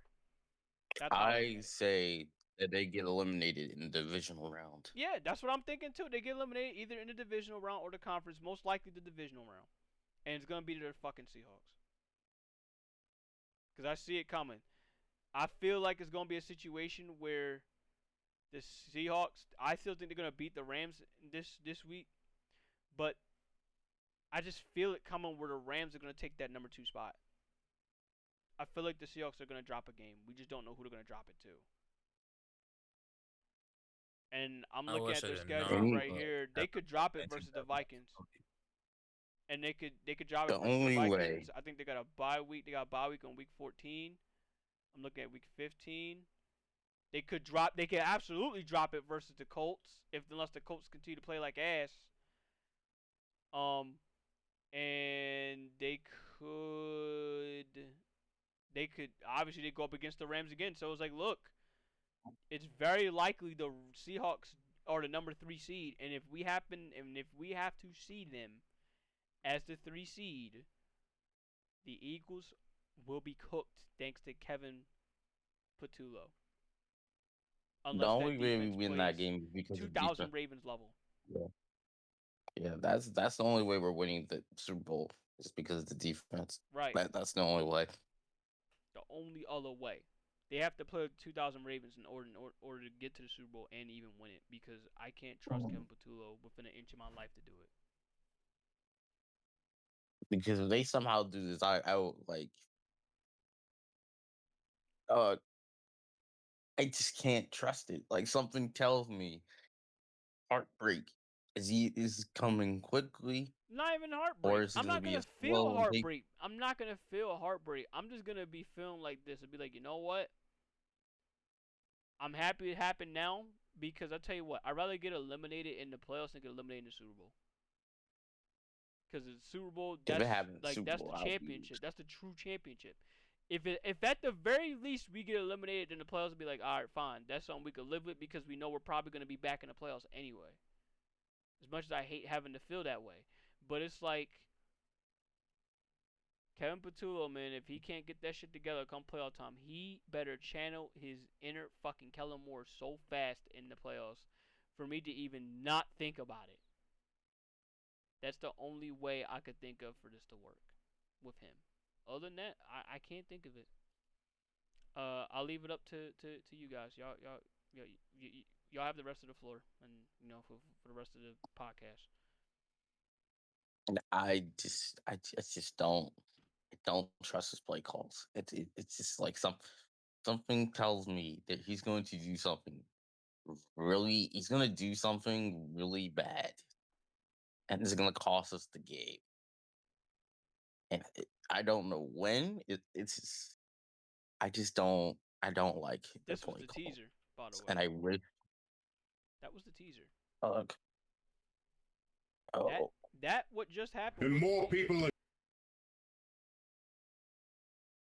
That was the teaser. that game literally hurts my heart because all we had to do was literally just score Like, points. man, but what about the not Twitch scoring streams, points. man? What about the Okay, Dre, do you have any thoughts? My apologies. I know we've been cutting you off quite a bit. I'm looking at the 2019 draft class, and oh my god, I'm looking at the bulky ass receivers from Ole Miss. What the fuck are we doing? DK Damn it! I'm guessing DK Metcalf and AJ Brown. Oh my god! Yes, and I'm looking at our draft picks. I'm like, why the fuck do we? Yep. Yo, It'd be like that. can't. It'd be like that. Oh, It'd be that's like just that. hindsight. But yeah, no, that's what I'm saying. We can't. This is for all teams. Do not play to lose. I take Splatoon 3 for example. Oh, Do here you not go. play to win. Please, it drives me insane when we play to lose. It just drives me insane when we go passive. It drives me insane. Okay, Like, well. why are we not here to win game? Okay, well, Yeah. seeing as that's all that we have to cover for right now, I will cover the Week 11 picks. If y'all want, feel free to chime in. Jets, Patriots. I have the Patriots beating the Jets, obviously. Patriots. Commanders, Dolphins. I don't know. Dolphins. I don't know. I I'm gonna can't just say even answer Dolphins, that one. because I mean I don't think they're gonna win like the way how they did with the Bills, but I still think they're gonna win. Oh, that's funny as shit. Yeah, that's super funny. Packers, Giants, Packers. Actually, it'd be so fucking hilarious if the Packers lose to the Giants, bro. I'm gonna cry laughing. But I see Packers. I'm gonna winning tell you this right one. now. I don't know what it is with us and the Packers, but somehow we beat them at our own territory. Don't Right. ask me how. It just happened. Well, and right when now we go it's to at their home territory, we anyway. lose it. It's at home. It's at home. We gonna see. I'll probably say, to be funny, gonna be- I'm probably gonna say Yo, they could. play The the Giants could Giants. do the funniest thing ever, bro. And I just see it coming. I just see it. just It's something gonna be tells me awkward. something's gonna happen. Yeah, I just see it. The Packers, bro, they're gonna be barely sniffing the playoffs. I just see it coming. All right, Texans, Titans. Texans are gonna win this. Honestly, I think Texans are just a better team. The Titans, I don't know where the fuck they are. Panthers, Falcons. man. This is actually a tough game. I'm not gonna hold you. And it depends on which Falcons team show up. If this is the competitive Falcons team, or we got something. If this is the shit Falcons team, our Panthers got it. But I see it being Panthers Maybe. either way. Honestly, unless Panthers fuck it up and they shit the bed too. So It depends. It depends which version it is for me, it because I really want does. the Falcons to win. Because I want the Falcons to win, but it depends what version. Part of me says Falcons, and another part of me says Panthers. I'll Right, probably say Falcons right, if right, the competitive comes. right. I feel like that's gonna be the case. It's could be a coin toss. I see the Panthers, and then they prove themselves to 6-5. I mean, they're roughly around the 500 area. So maybe the Panthers. All right, well, that's our decision. We're gonna go with the Panthers. Okay, Bears, Vikings, Bears. I can't trust Bears J.J. should win. McCarthy to save it. I Bears. can't trust that man. to save No. his life. All right, Chargers, Jags. I wouldn't know who to pick my on this one God. either, bro. They're both so suspect. I wouldn't know who to pick Jags. on this one. No, I'm going to Jags. I don't trust Herbert.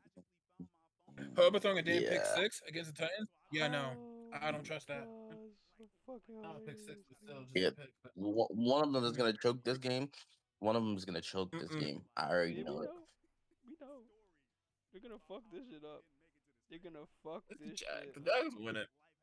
They're gonna fuck it up. Because I remember the wild card game against these two, and they Chargers literally destroyed them until they decided, yeah, let's just full class Chargers, guys.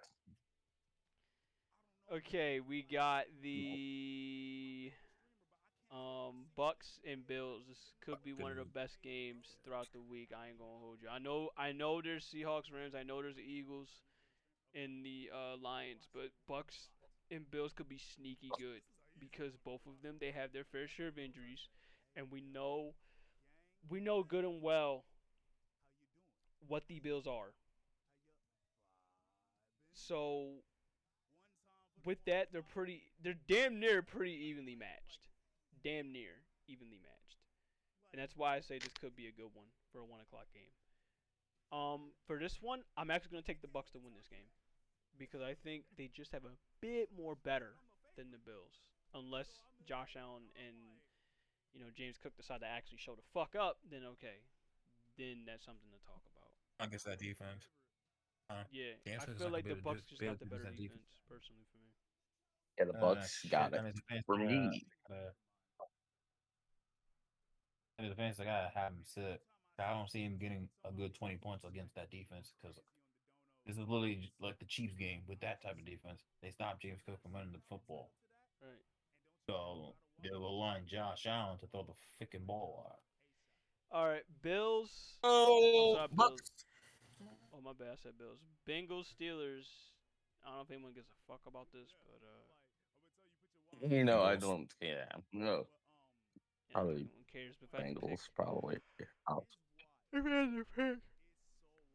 I had to pick, I'll go with the Yeah, if I had to pick, I'll just go with the fucking Steelers.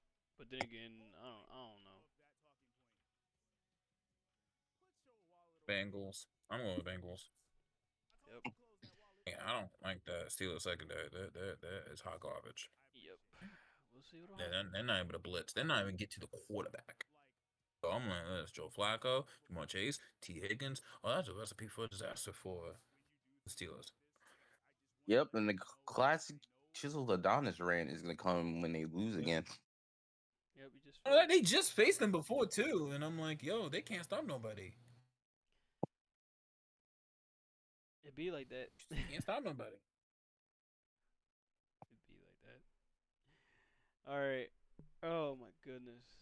Oh my goodness. All right, so next we have the 49ers and the Cardinals. I'll pick the 49ers. I don't trust the Yeah, Cardinals. 49ers should win the game. I don't trust Cardinals.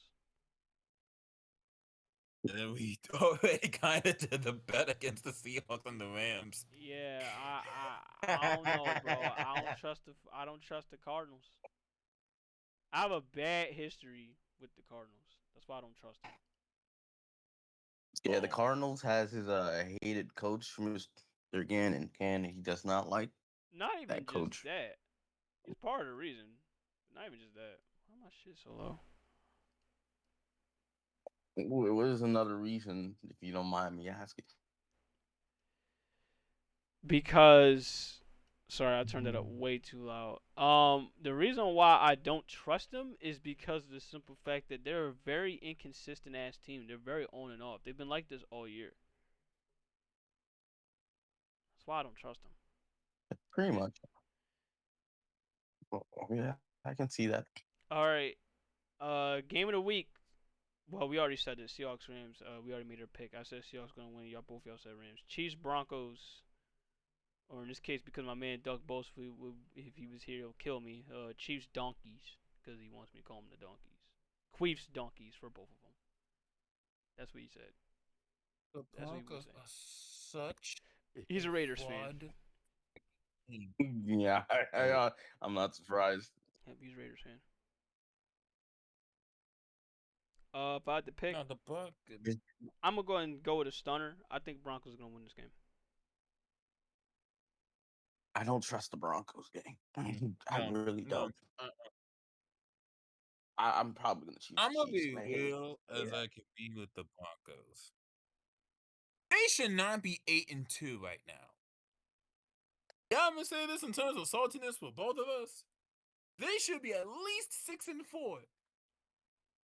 If both of our teams I wonder didn't why choke. they're 8-2. I wonder why they're know, right? I 8-2 wonder because why we they're decided 8-2. to. This $150 million defense can't stop nobody. Kevin Patullo, what are you doing with AJ Brown? There's no reason why they're 8-2 right now, and they're winning the damn division. There's no reason. No reason. But So Chiefs, it's Chiefs. All right. Ravens Browns. Ravens. He's next. Ravens. Next. Ravens should be. All right. Now let's look at this realistically, because I'm gonna look at this as unbiased as possible. Lions and Eagles. Who's winning?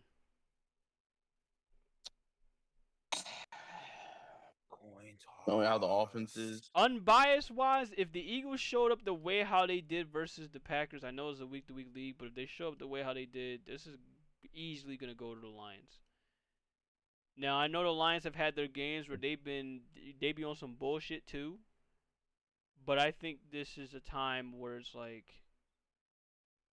right now we got to see who the Eagles are, and this is the game to show it.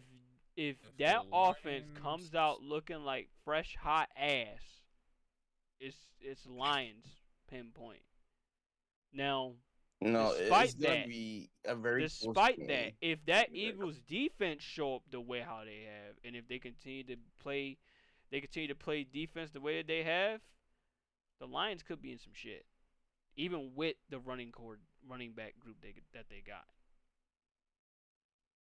And after what I saw with Amon-Ra St. Brown, it wouldn't shock me if the league take a look at what he did and they end up suspending him.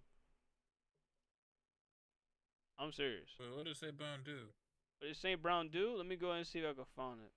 It shouldn't take long. Oh, Because I'll go ahead and post it. well, he did something against with the Commanders, right? Yes, he did. And I thought it was just Daron Payne, but it looked like Daron Payne was just retaliating. So here's what's going on here. Okay, do y'all remember that celebration that Amon-Ra did when he scored? He did the Trump celebration. We thought Daron Payne was reacting to that, and he just threw a punch. But it turns out this is what Amon-Ra did here. If y'all looking at the stream, so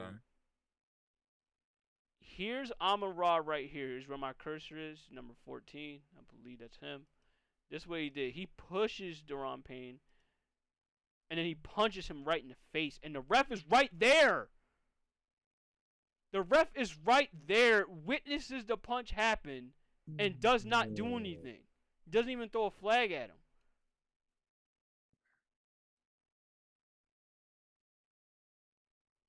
So I'm going to be honest with you.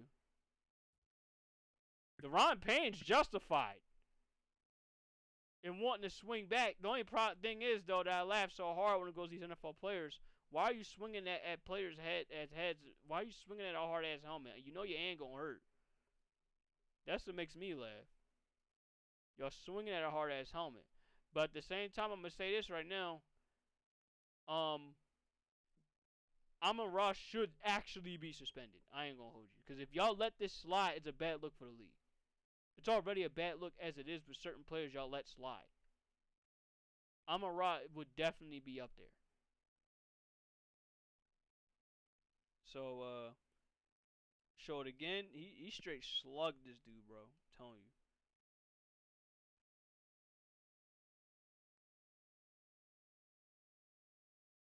Bam. Pushed him at first. Bam. Chin checked him right there. So he pushed up Brown, and He the Brown pushed the tried to swing defensive back. tackle Oh and my then God. checked and then fucking like hooked him. Straight jab. Boo! Right there. I'm sorry, but kind of have to suspend him here. Like, let's keep it a bean. If Amon-Ra suspended, it does change the course of the game. Let's be real here, because he's their best receiver. It does. That doesn't mean that that's Laporta another can't be the point. best guy or J-Mo can't be the best guy, but one less receiver would be pretty crazy. So we'll see what'll happen throughout the rest of the week. The league got the rest of the week to review that. But personally, if you want to be unbiased and be fair, he needs to be suspended. Because if he does that to defensive tackle, he could do that to anybody. I'm serious. He could do that to anybody. In fact, any player could do that to anybody and anyone as long as they want. And you know damn well you can't allow that. There has to be standards that need to be set. Don't care how good of a player he is. But yeah, we'll see what'll happen. But yeah, unbiased. If it's really up to the offensive coordinator, unbiased wise. If he plays a little bit better, the Eagles will take it. But if not, it's all Lions. So we'll see how that'll all go. Other than that, that's our picks. Cowboys Raiders. Nobody gives a fuck. Rest in peace, by the way, to Marshawn Nealon. He's why I made that announcement earlier, where I said, "Look, bro, if y'all can, just talk to some people, check on them, see how they're feeling." Definitely, this goes for everyone in here. I know we talked for like 3 hours and 31 minutes, but still, it never hurts to ask how's everyone's mental doing. Hope everyone's doing well, because it can get rough out here. It can get very, very rough out here. You know, it never hurts to have people to talk to. Alright, till then, guys, Winter is streaming. We're going to go ahead and raid her. Thank you all, as always, for the 95th episode. You can go check out Winter. I will be watching Has Been Hotel. Literally, in 30 minutes, I will be watching Has Been Hotel. The new episodes that just came out. So, hopefully, I'll see y'all there. If not, I will see y'all tomorrow, where we're supposed to be doing Lost Records, Bloom and Rage. And, of course, we're supposed to be doing Twisted Wonderland. I might see if I could squeeze in the dispatch game a little bit earlier today. I'm not sure, because I know this for a fact. Me and Mom were supposed to head out to go grab some new sneakers, because I desperately do need new sneakers, and she needs a new phone. So we'll see what'll happen. Till then, guys, that's it. I'm done for the night. Go check out Winter. If not, I'll be in the VC. We're gonna go and watch some Has Been Hotel. Bye.